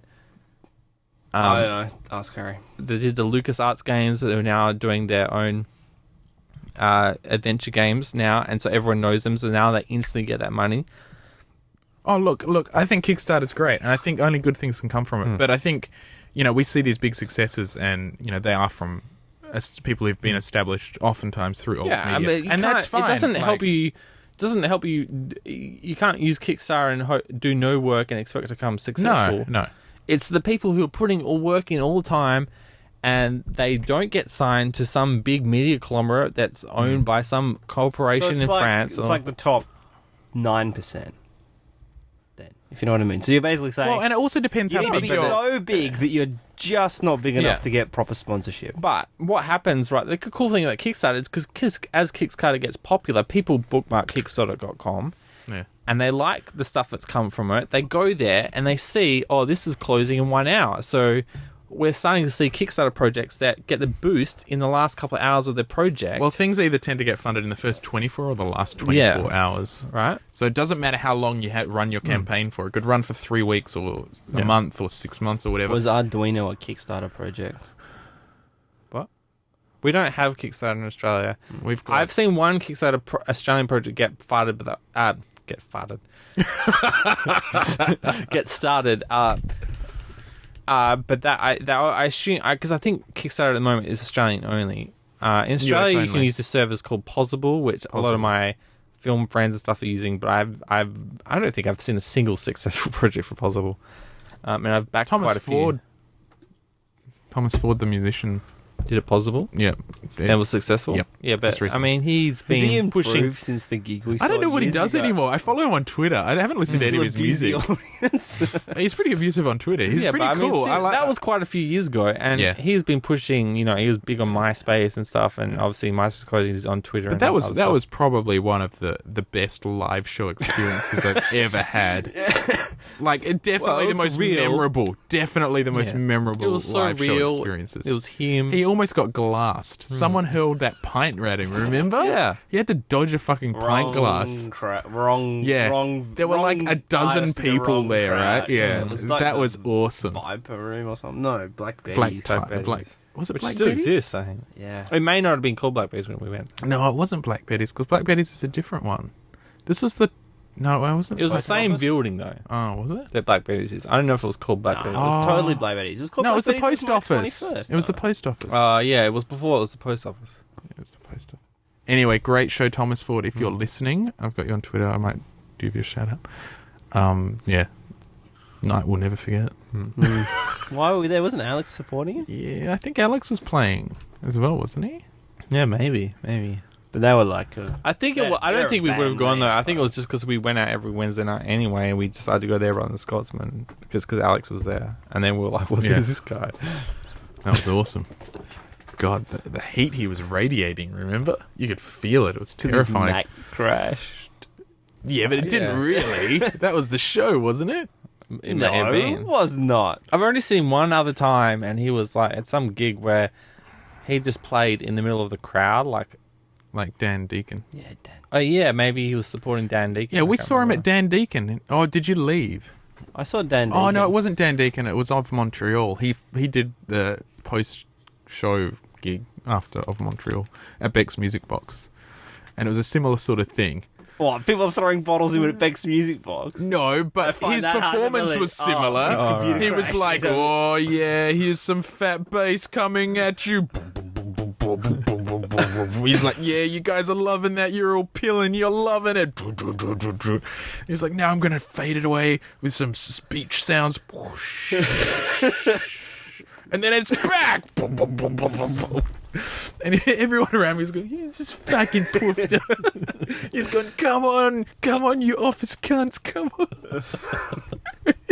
So he's giving people shit again. I don't know what his current gig was. Gig and style is maybe less abusive. Nah, I hope not. boring. I hope he's It's keeping one it of- real. One of the few ones that I remember. One of the was few fun. gigs you remember. Yeah. Yeah. I didn't get to say. I don't know if I did my what am I consuming section, but Oh no. what I've been consuming. I went to the air show yesterday. Oh, was it yesterday? Well, like, It was the whole weekend. Wasn't it just traffic today tonight? It was just I know. like splidging It got over. such a bad rap from all these things just going, oh my god. Fast airplanes, slow traffic. Yeah. Today, Yeah. tonight. Yeah. Fuck them. Fuck them so much. But it was, it was worth it, man. You just go and you just got like F-18s just dogfighting above your head, and it's just like, it's just amazing. Would you ever pay? Would you ever save up your money and go up in a plane? like that. You'd like No, fly 'cause- somewhere, Cal. No, because those. One day.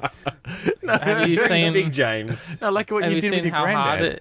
it is to do that? No, like your granddad did. Right. Yeah, Tiger Moth maybe, but not a F-18. No, you get to hop in those, don't you? Just put on the pressure suit and off No, you go. you have to sit there, and whenever you turn, you have to sit there and go to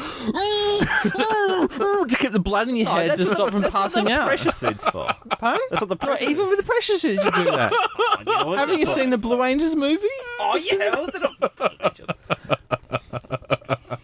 Man, I'm really jealous of. Have you seen like they put Jeremy Clarkson in one for an episode of Top Gear, Did and he he pass passed out? Yeah, because he didn't go. Because they tell him to do that before, but no one believes them, and they pass out or vomit. You know, and because there's no gravity while they're doing that, so the vomit just flies around the cabin. Oh, gross. Because they try to bring the bag to the mouth, but the gravity, because you weigh, just doing a basic turn, you weigh 600 kilograms. Your body actually weighs 600 What? kilos. For a normal weight person, imagine me, like it would be like 1,000 kilos. And, you know, they're trying to bring the bags to the mouth to vomit in it, but it just, they can't bring Why don't they can't do it lift like the a horse arms and just strap the bag over their mouths? Because then imagine if they did turn the wrong way Well. and it shoves it back down your throat. Maybe, yeah, you'd die. I don't know. Choke on your own vomit. Yeah, if you passed out and you had a bag full of vomit strapped to your mouth. Yeah, I hadn't thought that one through. Yeah, it's brutal stuff. But you'd do it though if someone gave you the chance. Yeah. Oh, Well, have we got a No, surprise for you, James? Would you go on the vomit comment? maybe like one of the propeller planes where they only do like 4Gs. Oh, come on! If someone, wait. if the Air Force pilots came in they're pilots, right? They came in the door and said, "Pontifex, come with us. We've got a special treat for you," and they suited you up. Would you just go, "Oh no, actually no," or would you go, "Yeah, fuck, let's do it"? I don't think I would do it. Would you skydive? No. Did you see the big? Did you see the big? B-52 Skydive, that I'm a came bit in? up and I would consider it, but It's pretty fun. Should do it. but about- well, I think I've asked you on the show before. But does it? Do you feel weightless for the whole way down, or just until you hit max velocity in that terminal velocity? Just like you You jump out, you feel on weightless, the, and you the hit. bounty, the thing that goes back and forth Yeah. on a roller coaster. Just when your stomach goes up in your air, you just Yeah. feel that when you're falling down. But then after a few When you seconds, hit terminal velocity, you well, just you're no feel longer normal. accelerating at terminal Yeah. velocity, so you just feel normal. You're just like floating on. It's nothing. Did you watch the video of Nick Yeah. skydiving? Did you watch that? No. Oh man, because he's skydiving for like 10 minutes or something. Yeah. It's crazy. Because he had to have like a air tank, didn't he, or some Yeah, it was shit? a high altitude thing. Cool. Yeah, it's like the highest he could do. Yeah, without being in the military or whatever.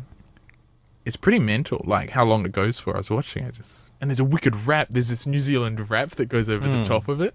But isn't like, the guy who's got the altitude record, like they just put him on a balloon. You have to jump out to get back to Earth. Yeah. So the balloon just stays around, and he was like falling for like half an hour or something, back to Earth. You could see the curvature of the Earth. Yeah. You could see Yeah, there's this David Attenborough documentary where he goes up in a hot air balloon and he can see the curvature of the Earth. It's wicked. He has to have like a respirator, like an oxygen mask respirator, and they capture like bugs that are up there or something. They've got this thing, and he's like, you may not think there's anything in there, but actually there's tiny organisms. It's awesome, and he Anyway, can see the curvature. The main reason I wanted to bring it up in the podcast was they have the new C-17 Globemasters there, which is Is that an abdominal workout machine? well, it's been doing workouts because it's the sexiest aircraft there is. nice zing! Which brings me Segway. into Segway. Would you like to get into its cockpit? what's the word? Security. Inanimate object sexuality. Did you hum the C-17 Glowmaster? Oh. No, but I touched it. Would you like to? Did you have to make an emergency ejection? Okay, but remember back at high school, right? Touch its cockpit? Remember back in high school, and I think Chen started this, where we were walking along groups, and people would see had to call a girl, and just you had to call. I call her, because Yeah. she's so hot, right? And it worked wonders. We had so many ladies fawning over us. I know. Ladies love to be cool. Yeah. Yeah, they appreciated it. It's like, But shows you're committed. You're married I one have day. that with machines. oh, yeah. You know that double take, or people just normally we call it calling it, but everyone else calls it double take. Doing a double Everyone's take. like that. You see something and you're just like, damn. Yeah, but I have that Double with certain machines. Like I have it with this I think everyone has. C17 I see Glowmaster certain that they have. motorbikes or something. I'm sure you see car. I don't know. Yeah, but not every car. I mean, like the Audi. Well, no, I don't feel that for every... Like I talk about the Audi TT being that car that Yeah, that does nothing for me. Yeah, it does I nothing for know. you, but me, I'm yeah, like, yeah. even when I see the original Audi TT, which is getting pretty old now, it still makes me do a double take. And the newer Audi TTs are even more cool to me. I do it to the Subiaco light stands. Have you seen the Subiaco Oval? I think they're... They're just like massive concrete pillars, like formless Yeah, pillars. but like- I just think they're just beautiful, sleek pieces of architecture, and they're just sexy to me. And I'm like, What about the whacker lights? no, Yeah. they're. I don't, Oh, really? They don't make me turn. Yeah. But yeah, they had Wow. a couple of aircraft that just. Oh, I'm just sitting there. Just the I mean, they're just beautifully curved and just so perfect. Like I was sitting there, I hate being a tourist and taking photos, but I was just like, I had to get out my phone and take photos because I was just like, oh, that's just the most beautiful curve you'll ever see on this Yeah. plane.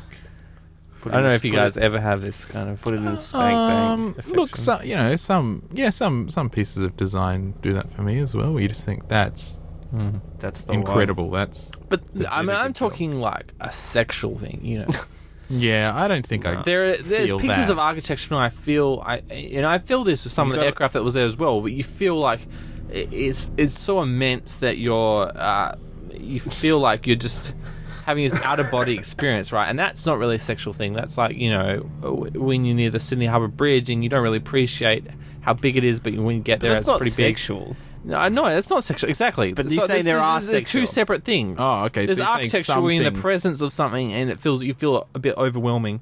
That's not sexual. I'm talking about there's some things that are like you're in the presence of. You just see it and just something about the curve. It reminds me of like the what they call it, under boob, just that curve under the breast. And So basically, this story is that you went to the Perth Sky Show and you got a bit of a boner, Now you're trying to. yeah. and you're trying to class up the story, but you got a bit of a boner and you took some No, photos. I'm being open about it. That's why I was talking on the podcast. But I was wondering if you guys have. Not Because I know you not guys sexually. have. No, I'm not talking about sexual. Like you're sitting there going But like you ejaculating were all over the car. talking about Yeah, sex. you're saying there is a def. You're saying like No, it's a Sydney Harbour Bridge, no, it's but I'm immense, it's saying it's amazing, and then closer- you're like, this one's No, got but you curves, understand I'm the two gonna different take it. things. Where some people just feel you're in the presence of something great, like when maybe like Barack Obama walked in the room, you would feel, but you don't get a boner over him. But if you're looking at it, just this perfectly chiseled female creation. Not female. You're talking about a plane. No, I'm calling out the contrast between Barack Obama and. I'm saying there's two different things. Where do the planes come? I mean, I'm really confused. No, so there's no cars that you Never sexually. No, I never. I don't you're think not I looking deep confuse- enough. Like you like it because it just has, it reminds you of the curves that you like on a female or something, or a male if you're into that. I think. Well, I think all visual things to do with proportions are deeply rooted in that sort of thing. Yeah. As in, you're psychologically more likely to.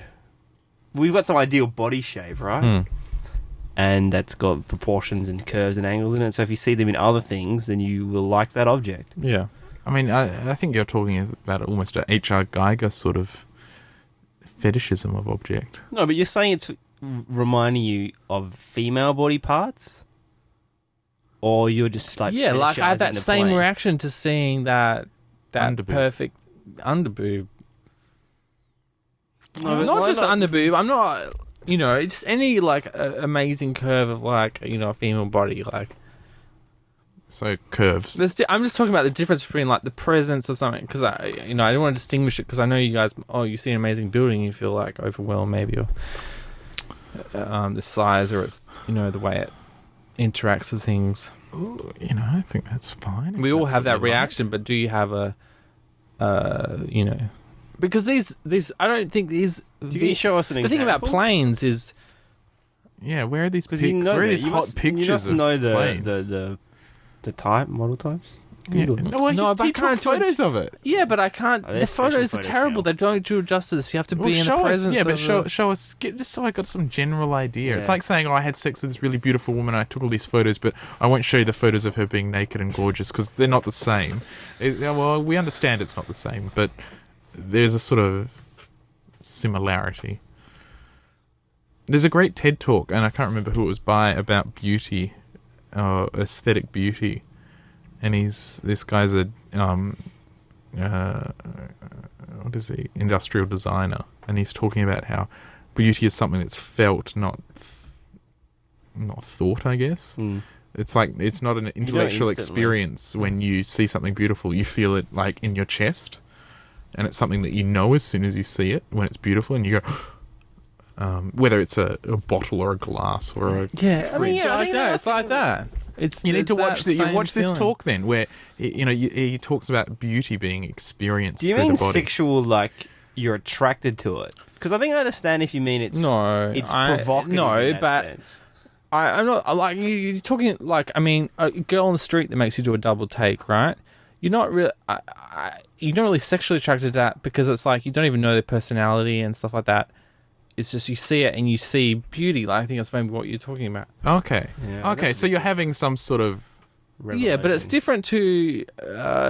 I'm trying to distinguish between, But okay, look, if you saw a beautiful woman and then you had a chat to her and you got to know her and you liked her even more and then you wanted to have sex with her, all right? That's a natural progression. If you saw a beautiful plane and you looked inside the cockpit and you looked at its engineering schematics and you approved of all of that, would you then want to have sex with the plane? Well, I mean, if it doesn't have a vagina, then why would you...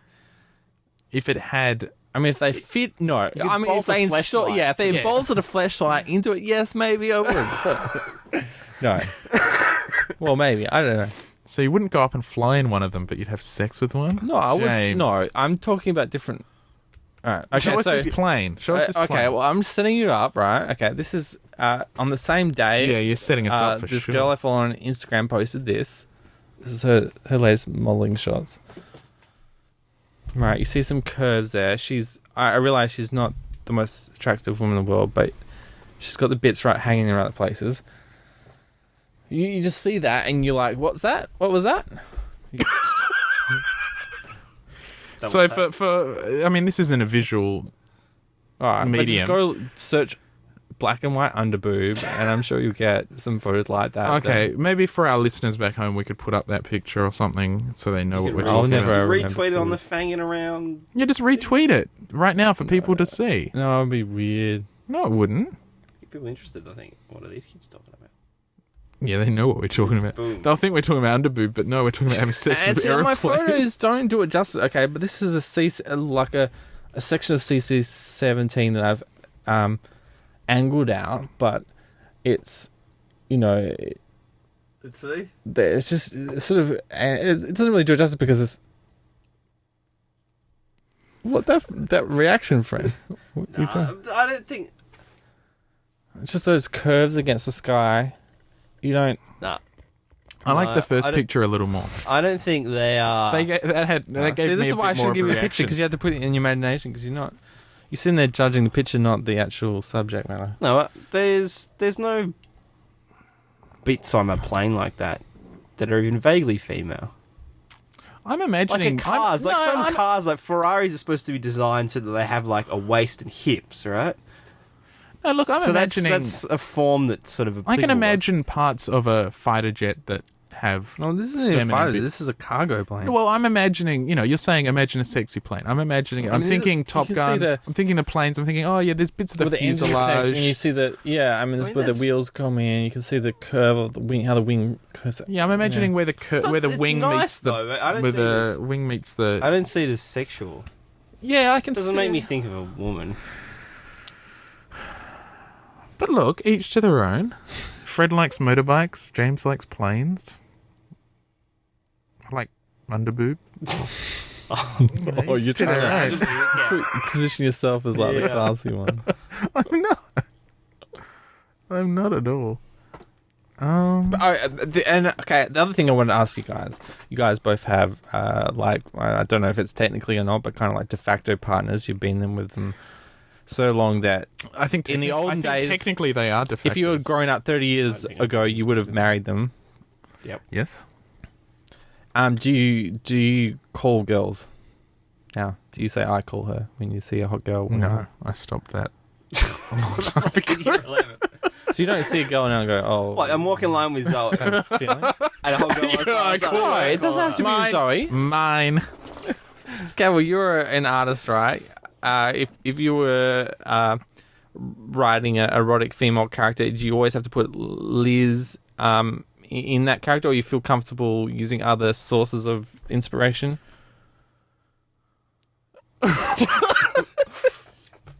Do I base every erotic female in my Yeah, work do you guys on feel Liz? an obligation to just not think of any other girl sexually at all? I think there's borders of obligations. I think.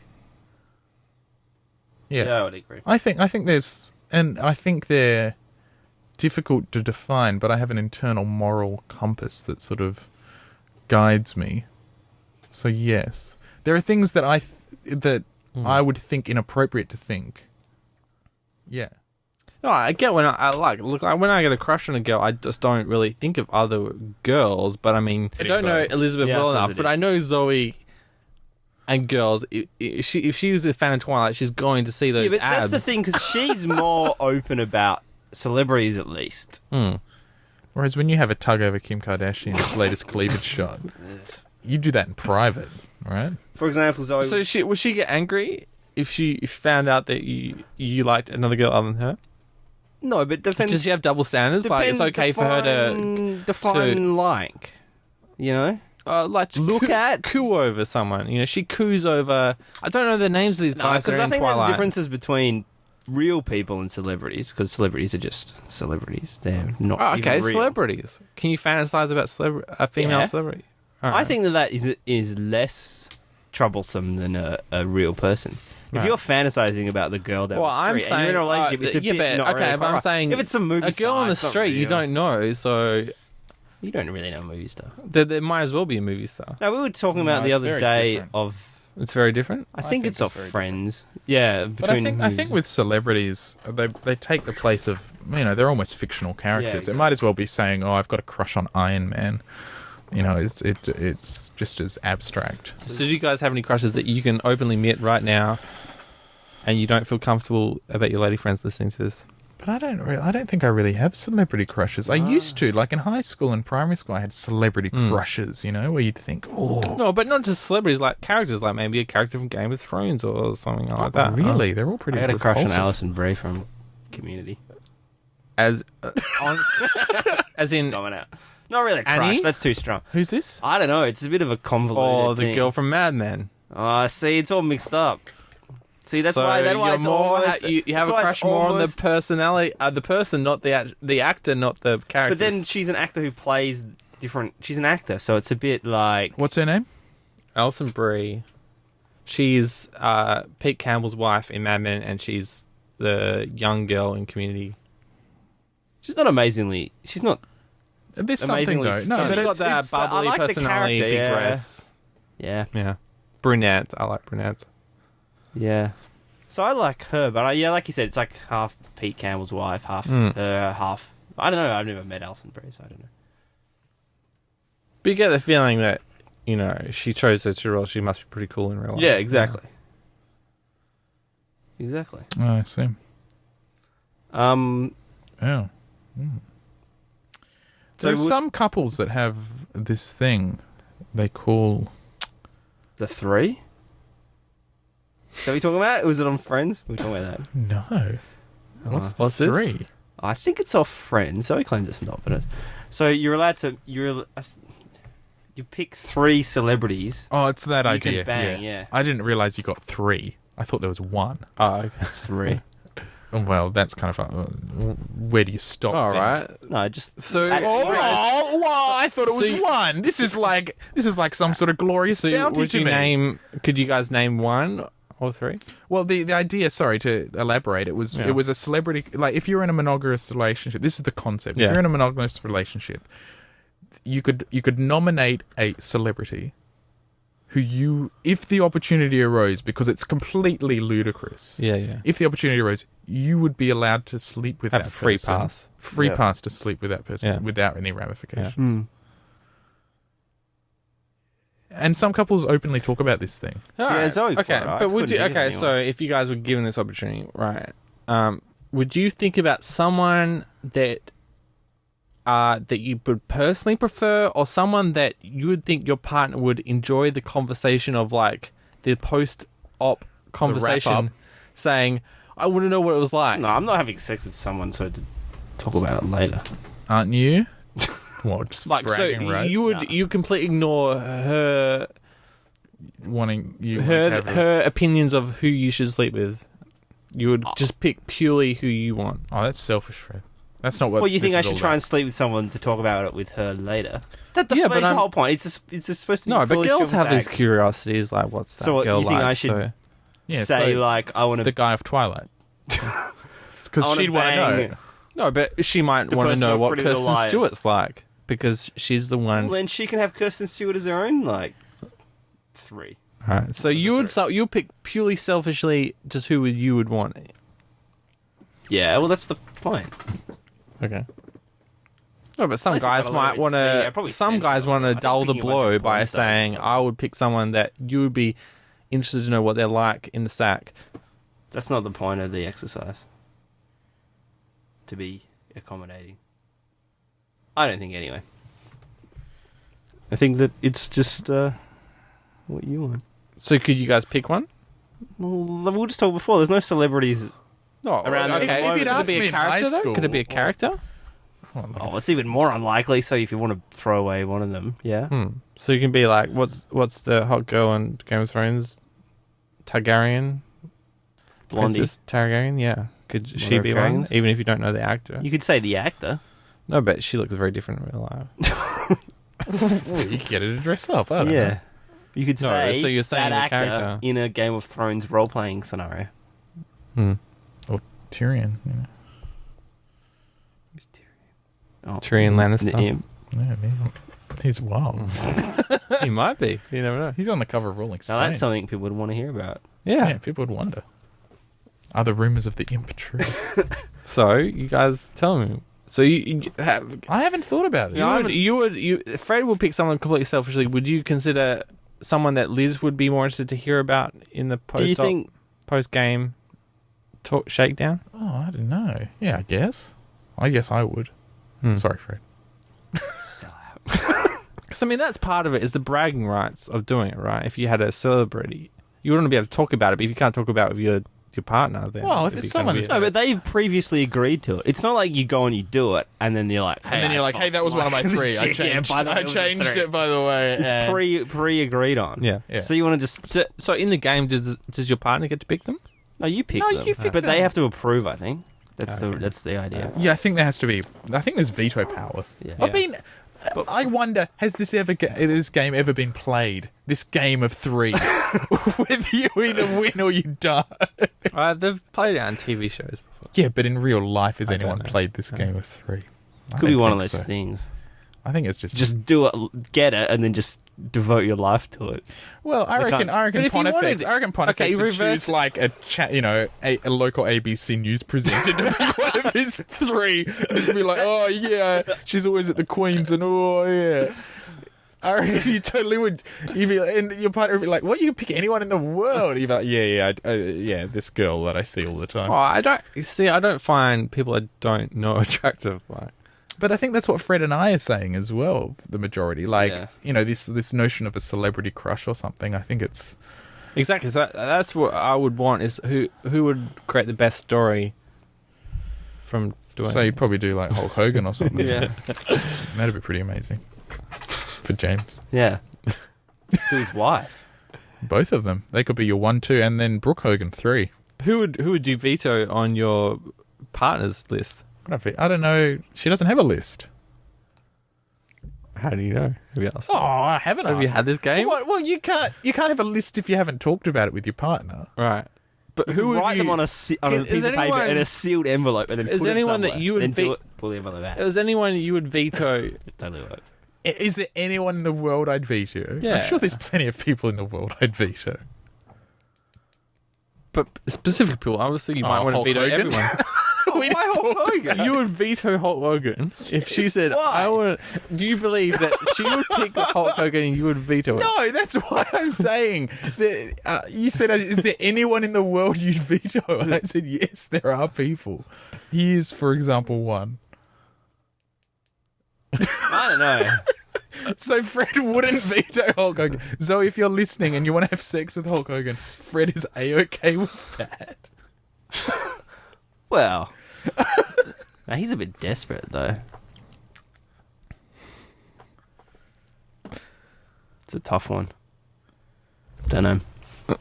Alright. I think you guys are too scared to answer. There's someone that you would know that you'd veto, but you don't want to say. No, it has to be a celebrity. It can't be someone you know. Yeah. Yeah, it's not someone. Yeah, you're getting this twisted. So, do they have crushes? Do you know?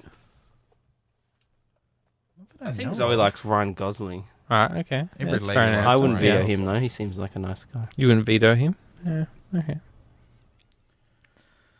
Liz doesn't watch much TV or movies, so she doesn't get exposed to a lot of attractive men. That's the way you like to keep it, She isn't it, must gang? consume. No, she doesn't consume any media at all. Well, if you take away the TV and movies that we don't watch, you're left with nothing. Doesn't she love MasterChef? No, no, she doesn't. I know. Remember No, some she hates MasterChef. Hey, I think. I know. Remember she's saying she loves likes shows The that Voice. she can. Of The Voice. What And if she loves Seal? Seal. She loves Seal. Would you veto No Seal? way, he's in my 3. He's amazing. He seduces me every night. Ah, so that's what I want to hear. Okay. No way would I veto Seal. He's amazing. I'd want to be there. I'd want Yeah. to watch. You don't I'd get to join watch. in. I'd join I guess in. you could. What if he was Watch on both live of or our on threads? tape? What? Why are you Watch staring at live me? or on tape? This is Campbell you're talking to. No, I'm saying would you? Would I watch if you guys were in- Seal live or on tape? Probably on tape for my own convenience. It'd be, it'd be like that Game of Thrones episode where they're having sex and then someone's peeking through the keyhole, having a blowjob, and then someone else is peeking through the other keyhole. Watching. Yeah. That's what it'd be like. This has got things you got to think about for the negotiations. Like, will it be live So I or gotta on say tape? to Zoe, okay, I thought of my 3. It's Campbell's Lee's banging Seal while I watch.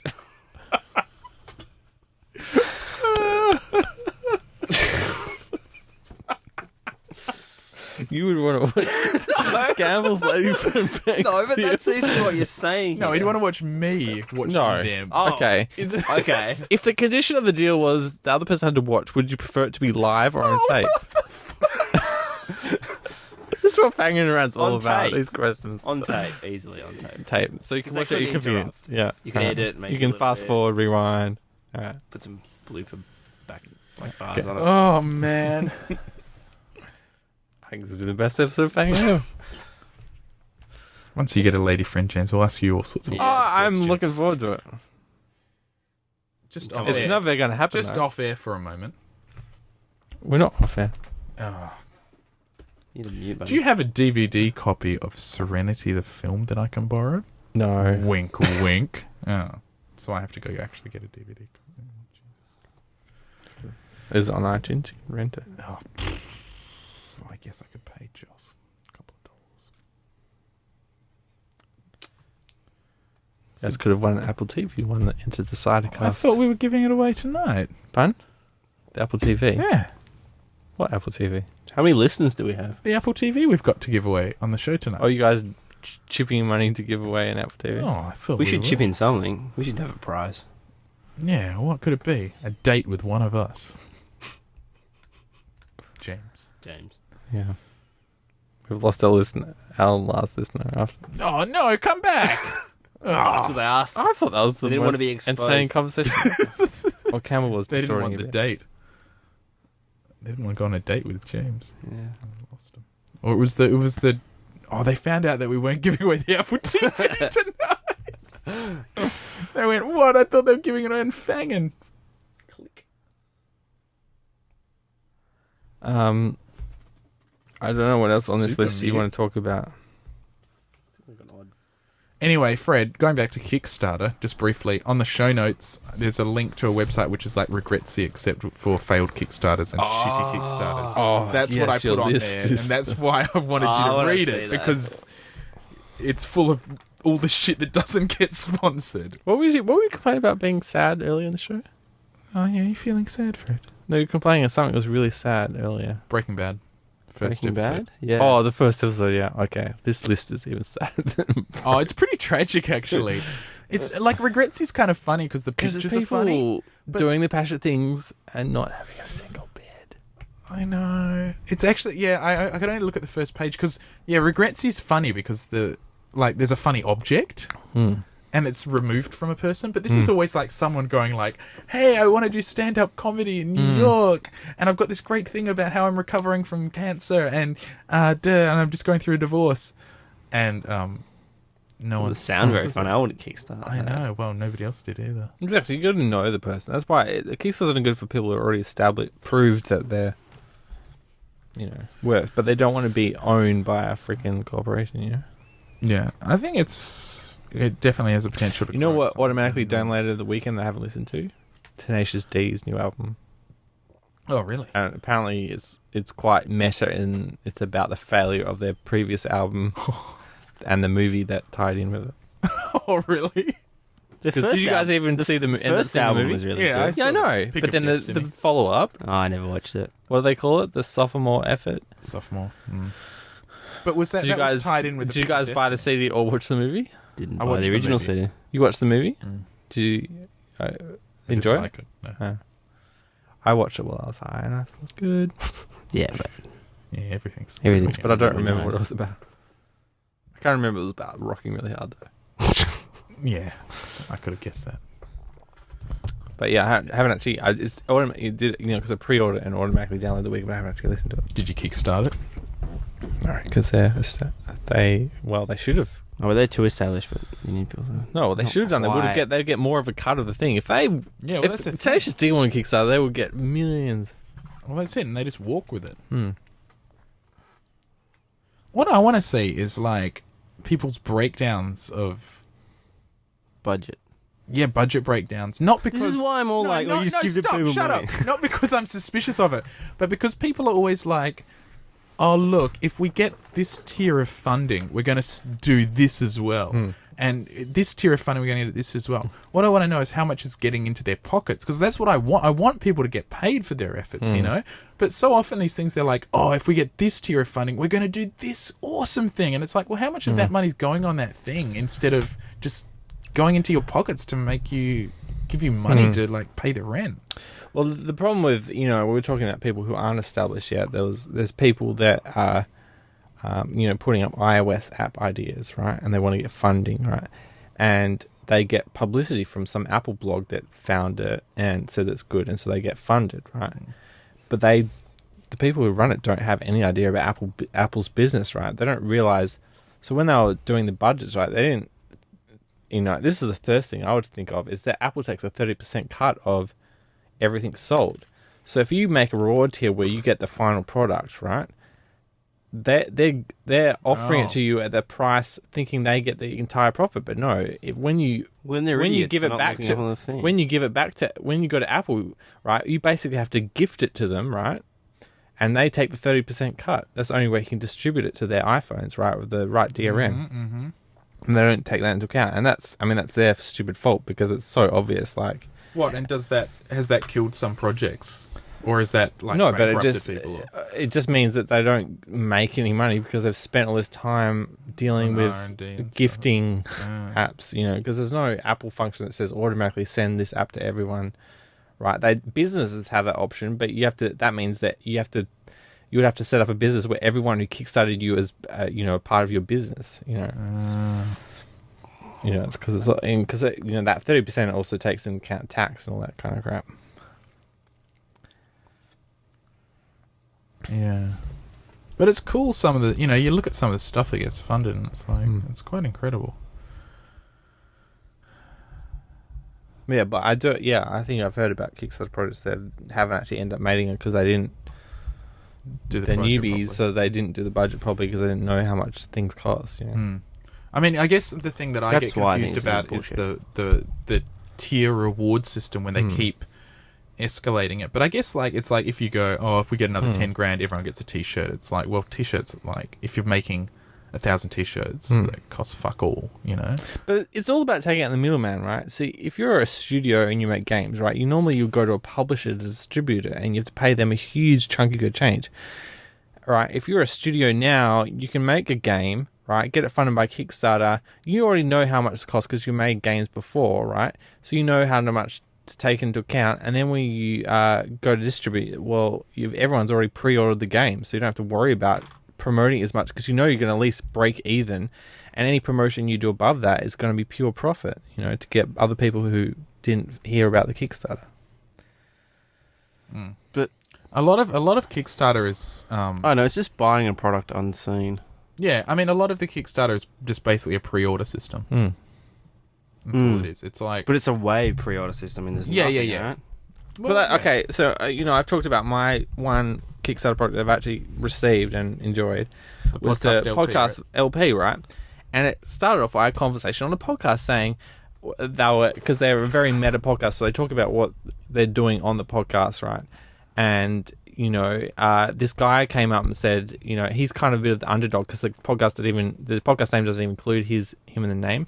So they're like, he's like, I've got this idea for, actually getting some money from this, right? Since we put our time and stuff in it and people are poor and whatnot. I want to do a special episode where we record as a vinyl and send it out as a collector's item, right? And everyone on the podcast shut him down, right? And put him out of the idea. But of course, everyone who listens, and they have a huge listener base now, they've built it up, they all tweeted the individual guy and said, hey, you should use Kickstarter, right? As a pre-order system. And if you don't get the minimum amount of orders to make it a profitable idea, then you don't have to do it. Basically, that's how you set your Kickstarter price as the minimum amount you have to do to make it profitable. And so that's what when they came back the next podcast, he told the other guys, like, hey, this is a challenge. We're going to do this Kickstarter, right? And we'll find out if everyone who, I reckon will buy the vinyl, right? We'll buy it, then we do it, and then we aren't worse off by having to order 4,000 copies of this vinyl and then not having to sell it later. Yeah. If we don't sell it, then we're out of money.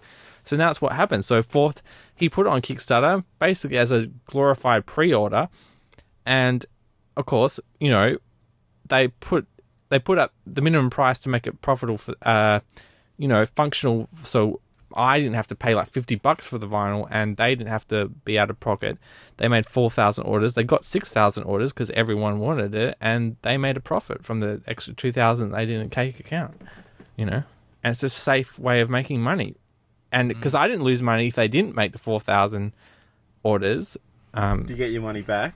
Yeah, that's the whole idea of Kickstarter. If it doesn't get funded, you get your money back. yeah. If it doesn't meet... Of course, what people do now is they set their limit at half the price, so they know that at least they'll get some money if only half the people they expect bill it, right? And if it really takes off, then they get like that Pebble watch, right? So what happens then? If it's only half funded, what do they deliver? Well, if it's only half funded, then nothing happens. But if they only get half the money, right? Then they've got problems. But usually, the only time that ever happens really is when it goes overboard, right? So the Pebble watch people, right? They got, it sold out. The initial run sold out in the first hour, and so once they started getting heaps of other orders, because customers can normally keep ordering for 30 days, even if it's funded. they had to actually shut it off with 3 days to spare because they started to freak out, going, I don't know if we even can afford a factory that can produce this many watches that so many people are ordering. It's a Pebble watch. It's an e-ink watch that, you know, it has Bluetooth to connect to your phone. Yeah. Anyway. Pretty cool. So you're not guaranteed to get the watch. So it'll be interesting if that Pebble watch doesn't come out. Then, since that's the biggest Kickstarter there ever is, then you know it could be a disaster. But I'm sure Kickstarter, the company, is keen for it to happen because it's their reputation their on success hold. story as well. Yeah, They can say we funded this thing, made this happen, it's changed this. Da da da. You know, it's in their best interest to make sure the thing gets. I'm sure they've gotten numerous contacts from Kickstarter. But all the pros from Kickstarter, I welcome, way over the negatives that might happen. But, like anything, there's always going to be someone trying to take advantage of it. Like on eBay, you get dodgy sellers. Yeah. And, there's always someone trying to rort any system that you establish. But, with these, with these peer-reviewed, I guess, systems, you weed out those bad seeds really easily. At least that's the thing about going through a third-party company like Kickstarter. This is where third parties are good, is that because it's their reputation as well, it's in their interest to look out for dodgy people, What cut does Kickstarter And they have, take? I don't know. Is it 10? The biggest cut happens is you get taxed on that income. Oh, really? Yeah. So you have to think about that when you're doing a Kickstarter. You have to go, well, I might get taxed on this. Yeah, what happens if you start hitting like hundreds of thousands? What if you go up a tax bracket? Yeah, exactly. These are things you have to worry about. Some of these things. So what are happens like if you get 100,000? See, so say you got $150,000, and you get taxed down to 130, and then you try to make this product, and you end up. You might get taxed down to 70 if you, And then you end up- 80,000 because it's 47% in Australia. And then for a you top end up- tax rate. And it just doesn't happen. But you spend all the money. No, Like, the wow. government gets a crap ton of money. But everyone just gets. This is shafted. why we should have fixed rate tax. Some would say. I thought you were like a socialist. The green. What, you're all the for fixed rate taxes? Fun? You're pro fixed rate tax? No, I'm just saying that's Oh, a pro about having a fixed rate tax. It makes Kickstarter easier for young Yeah. up and comers. Can't do maths with tax. But I mean, see, this is a problem my mum has. Is she's like, what's the point of getting a pay rise now because she's already hit the top pay bracket? She's going to lose half, or pretty much half of it from everything she does. And she's not like a mega rich. She's still a public servant. That is a pretty awful problem to have. Your mum's in the top tax bracket and she's looking at getting a pay rise? No, but if you have a fixed rate tax rate, it's still a man. percentage. How does she keep going up? Right, but okay, if you have a fixed rate tax, right, 20% of Yeah. what she earns, right, is still more than 20% of what I earn. So she's still getting taxed more than me. So why do we have... Yeah, that's true. Right, so she's still paying more tax because she's making more money, so what's the difference? Yeah, but if you tax her more, the state gets more money. Right. But that's less money that she injects into the economy. Herself, yeah, that's Yeah, true. there's less definitely paintings true. that she can do, That's true. My mum wanted to paint you a mural, but then the stupid neighbours put a wall up, and that's costing us the $3,000 that she had budgeted to pay you to do a mural, For so me. you got less money from it. Oh, fucking neighbours. It's the neighbour's fault, not really the that's tax not the man. tax- But their that was their tax refund to pay for that. their wall. So it wasn't justifications tax man. is that it'll increase the value of your property, and that's you can use that as a tax loophole. Blah blah blah blah. That's a Oh, look, I don't know enough about tax. I didn't pay it for 4 years. Yeah, I think I'm falling into the under Julia's new tax scheme. I think I'm almost.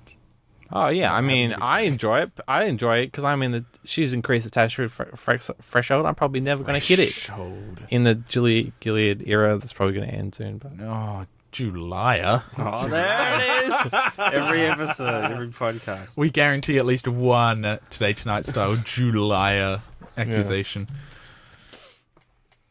anyway, What do you guys make of the political turmoil that's hit the Labour Party of late? Slipping it in? And this other He's a fella? Liberal Party, though. it's everyone. It's the Liberal Oh, is Party. he? He's a Labour stooge. I can tell you what, right? Liberal Party sit there and is like, let's invest every dollar we have into finding, every mistake they made just to try and trip up because it's such a fragile majority. That's all they care about. Yep. They spend all that rather than actually doing something good and coming up with a better. They're just the no party. Policies. They just say no to everything. They're just miserable and negative. But that's Fred, do you realise you're making noise every time you take that on and off? And who's this other guy? This other guy? Tony Abbott? No, Thompson. Turning tricks and Banging hookers on credit union credit cards. yeah. What's going on there? And he claims he was set up and he burst into tears. Yeah. Put it on Parliament. Wow. And I'm everyone's sure like, it's dodgy. man, he's having a meltdown. Because he banged some hookers. No, he said he was stitched up. What do you reckon? Do you reckon it was a stitch up? Aw. Well, if it is a Seems stitch like up, is that gonna blow up? Like, is he gonna blow up some sort of huge, vast conspiracy of political stitch ups over the years, or is he just trying to delay him getting busted? But you'd think that you wouldn't... I don't know. You'd have to be pretty hard character to fake a breakdown and claim it was a stitch up. I mean, you might just be delusional if you're in grandeur. Is he playing the Game of Thrones? Well, Is it's he- a Game is- of Thrones, right? Is he actually? What do you think? Do you think he's telling the truth? Do you think he's lying in a masterful, scheming sort of manner, or do you think he's like psychotic and actually is delusional and thinks? I this is don't think happening he'd and be. it's not I don't think he's lying. I don't think he's a master and he's lying. Okay. I think he's either been stitched up or he's so delusional that he thinks everyone's out to get him and he's claiming that he was stitched up. Even though he actually did visit the hookers. Or he's clutching at straws and just claiming it just wildly, not some well thought out, executed plan. I don't know. The whole thing's ridiculous. It's like Julia Gillard's like Who? Julia. Julia. No, Ditch the I mean, beach. the major party is just a joke, so vote independent. I could go.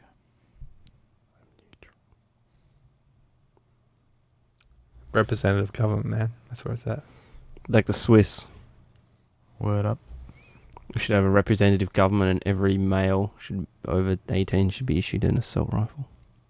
Every vote should be a conscious That's vote. the Swiss way. Is it? I don't know if Forced it's only male. I conscription. think it's every citizen. No. I Just did the- hear the no, I other think day It's the that, rifle. Nah, I think you probably have to do service. There you go, right to bear arms off you. I did hear that Texas is one of the safest states to live in because everyone just owns a gun, so no one tries to mess up because they know they're going to get shot if they do. Yeah, I knew a girl from it's mostly Vancouver who rural. was Vermont who was like that. She was like, yeah, up in Vermont, everyone's just got a rifle and Yeah. no one does shit Yeah. because everyone's got a gun. And Yeah. I was just like, I think that works if it's largely rural. I don't like the idea of everyone being No, I don't armed. like it. I'd rather no. That I think freaks no me one is out. armed. No, I mean, works that's it. better. Either everyone owns a gun or no one owns a Yeah, gun. yeah. There- You there's can't have no the in grace. between. Well, imagine fucking going down to Leaderville on Wednesday night and every cock pricking dick out there has a gun in their belt. Yeah. Like, imagine the shit that would go down there. Australia would just be out of control if everyone had guns. We're like just a big penile colony anyway. Yeah. It's Was stupid. another Well, July in the penal colony.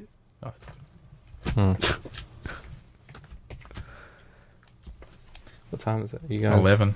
I got to get going soon. What else is on the show notes that we need to talk about? Let's do a quick wrap up of the wickety There's the show Hulk notes. Hogan thing, which What? That was Yeah, Fred Hulk Hogan's in hasn't the show read, notes. so. Fred hasn't read the show notes about Hulk Hogan Oh, making fuck. shit up. There's the Phil Junk spray. There's the optical illusions. There's the Lego wigs. Whoa! Oh This, man, I forgot how good the show notes were. Yeah, last fortnight we read them out, and you were like, "Oh, I'm going to read them." It's too. No one's helped me out with the Anna Chumpsley versus someone in the Who's the Hottie Now. Well, I had a thing. look at them, but we need 3 people to have had a look at them. So, Alright, no, I promise next week's show notes. well, you got to probably D&D next week. Don't you? Oh, fuck. Oh no, we do half an hour of fame. We talked about the best facial hair, hadn't we? No, we didn't. Bring it up. Bring it up on the screen. What's the? It's just a good bit of facial hair. I don't want to crash the. Oh, can you just bring it up on here? Just hold it. in No, I'm front of sure we Fred. talked about this last week. No, we The didn't. No. Batscaping. Check out this amazing bit of of hair.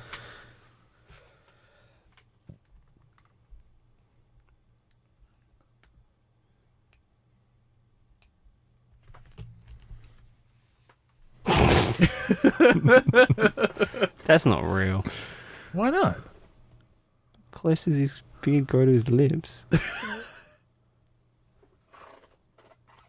Oh, what? What do you mean? That's what the bit that you're doubtful about? Oh, what? You could shave that if you really wanted to. Alright, if I could, I would. You could. Not over No, your 'cause lips, though. It'd have to just be below No, your chin. people don't even... If I have a moustache, people don't even know that I've got it because it blends in my skin too much. Yeah, James has to dye his moustache. Yeah. So he dyed red. Yeah. So you admit it. Yeah, he talked about it last time, I think. Yeah, a couple Dyeing episodes, his facial hair. Anyway, so what we just showed Fred was a picture of a man with a bit of facial hair, quite dark and thick, luxurious, and it was shaved into the symbol, the Batman symbol, over his mouth. So the goatee is like the tail of the bat. Yeah, it's pretty spectacular. You could do that, James. I could do it, but no one would appreciate because it We'll would just dye look... it black. No, but you'd have to do it. See, you've got the top half already. Just do the bottom half, but it'd be below your mouth in its entirety. You have to get someone who's good at shaving. Oh yeah, you could do it on your chin. You said you'd do it if you could, and you can. So let's do it. No. Nah, he's gonna. Oh, now, No, I'm serious now. I meant like black. on my mouth. That's the one thing I do like about my job is that they don't really care if I come like unshaven. It's just like that BS. Do you deal with people, or are you just driving cars back and forth? Oh yeah, it's frowned upon if I deal with people. I got in trouble today with dealing with people. What's the sweetest ride that you ride? Priest.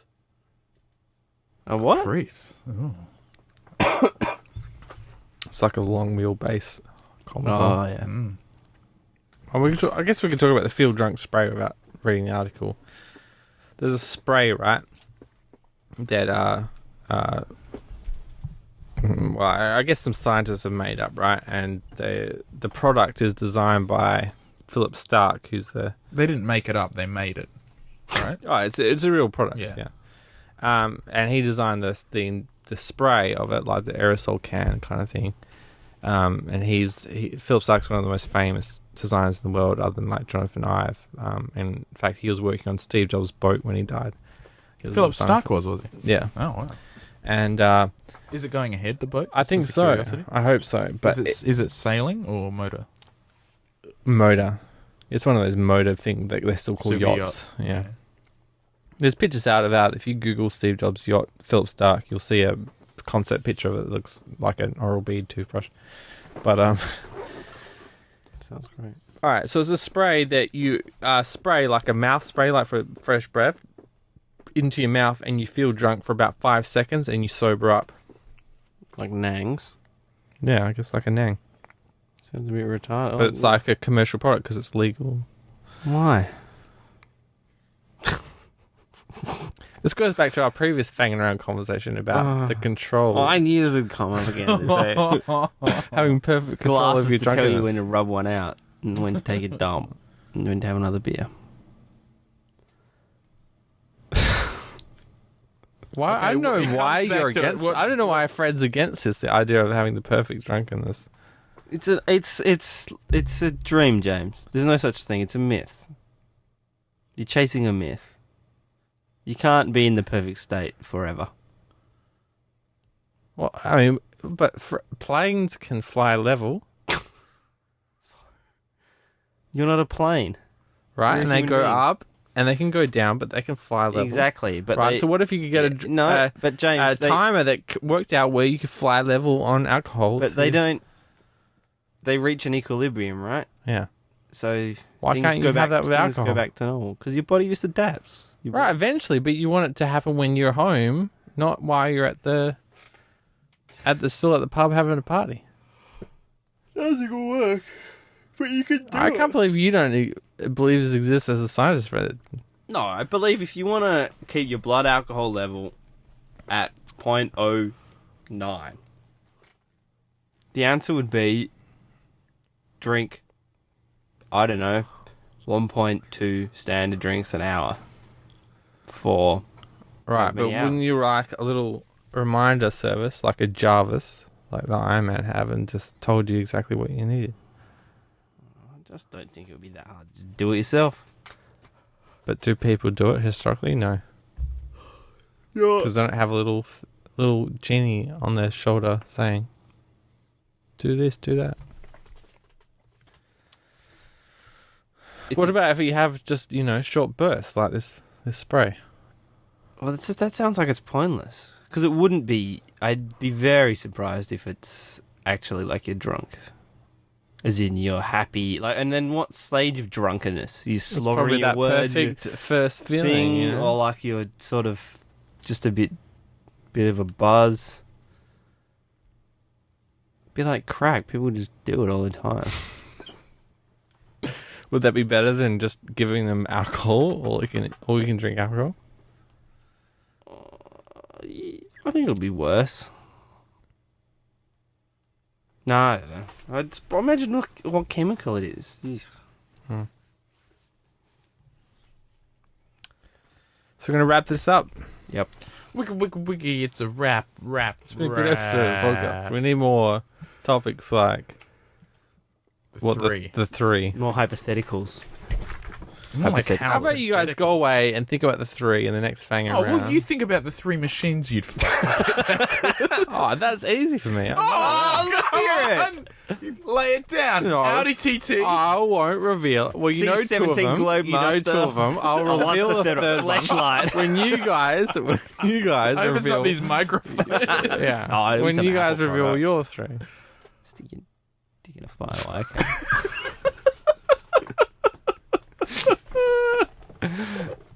Oh, this would be great for listeners next week. Got to end on a high. More Let's go. debased debauchery. Join us next week. Harry will be here too. Bye. Bye. Good night.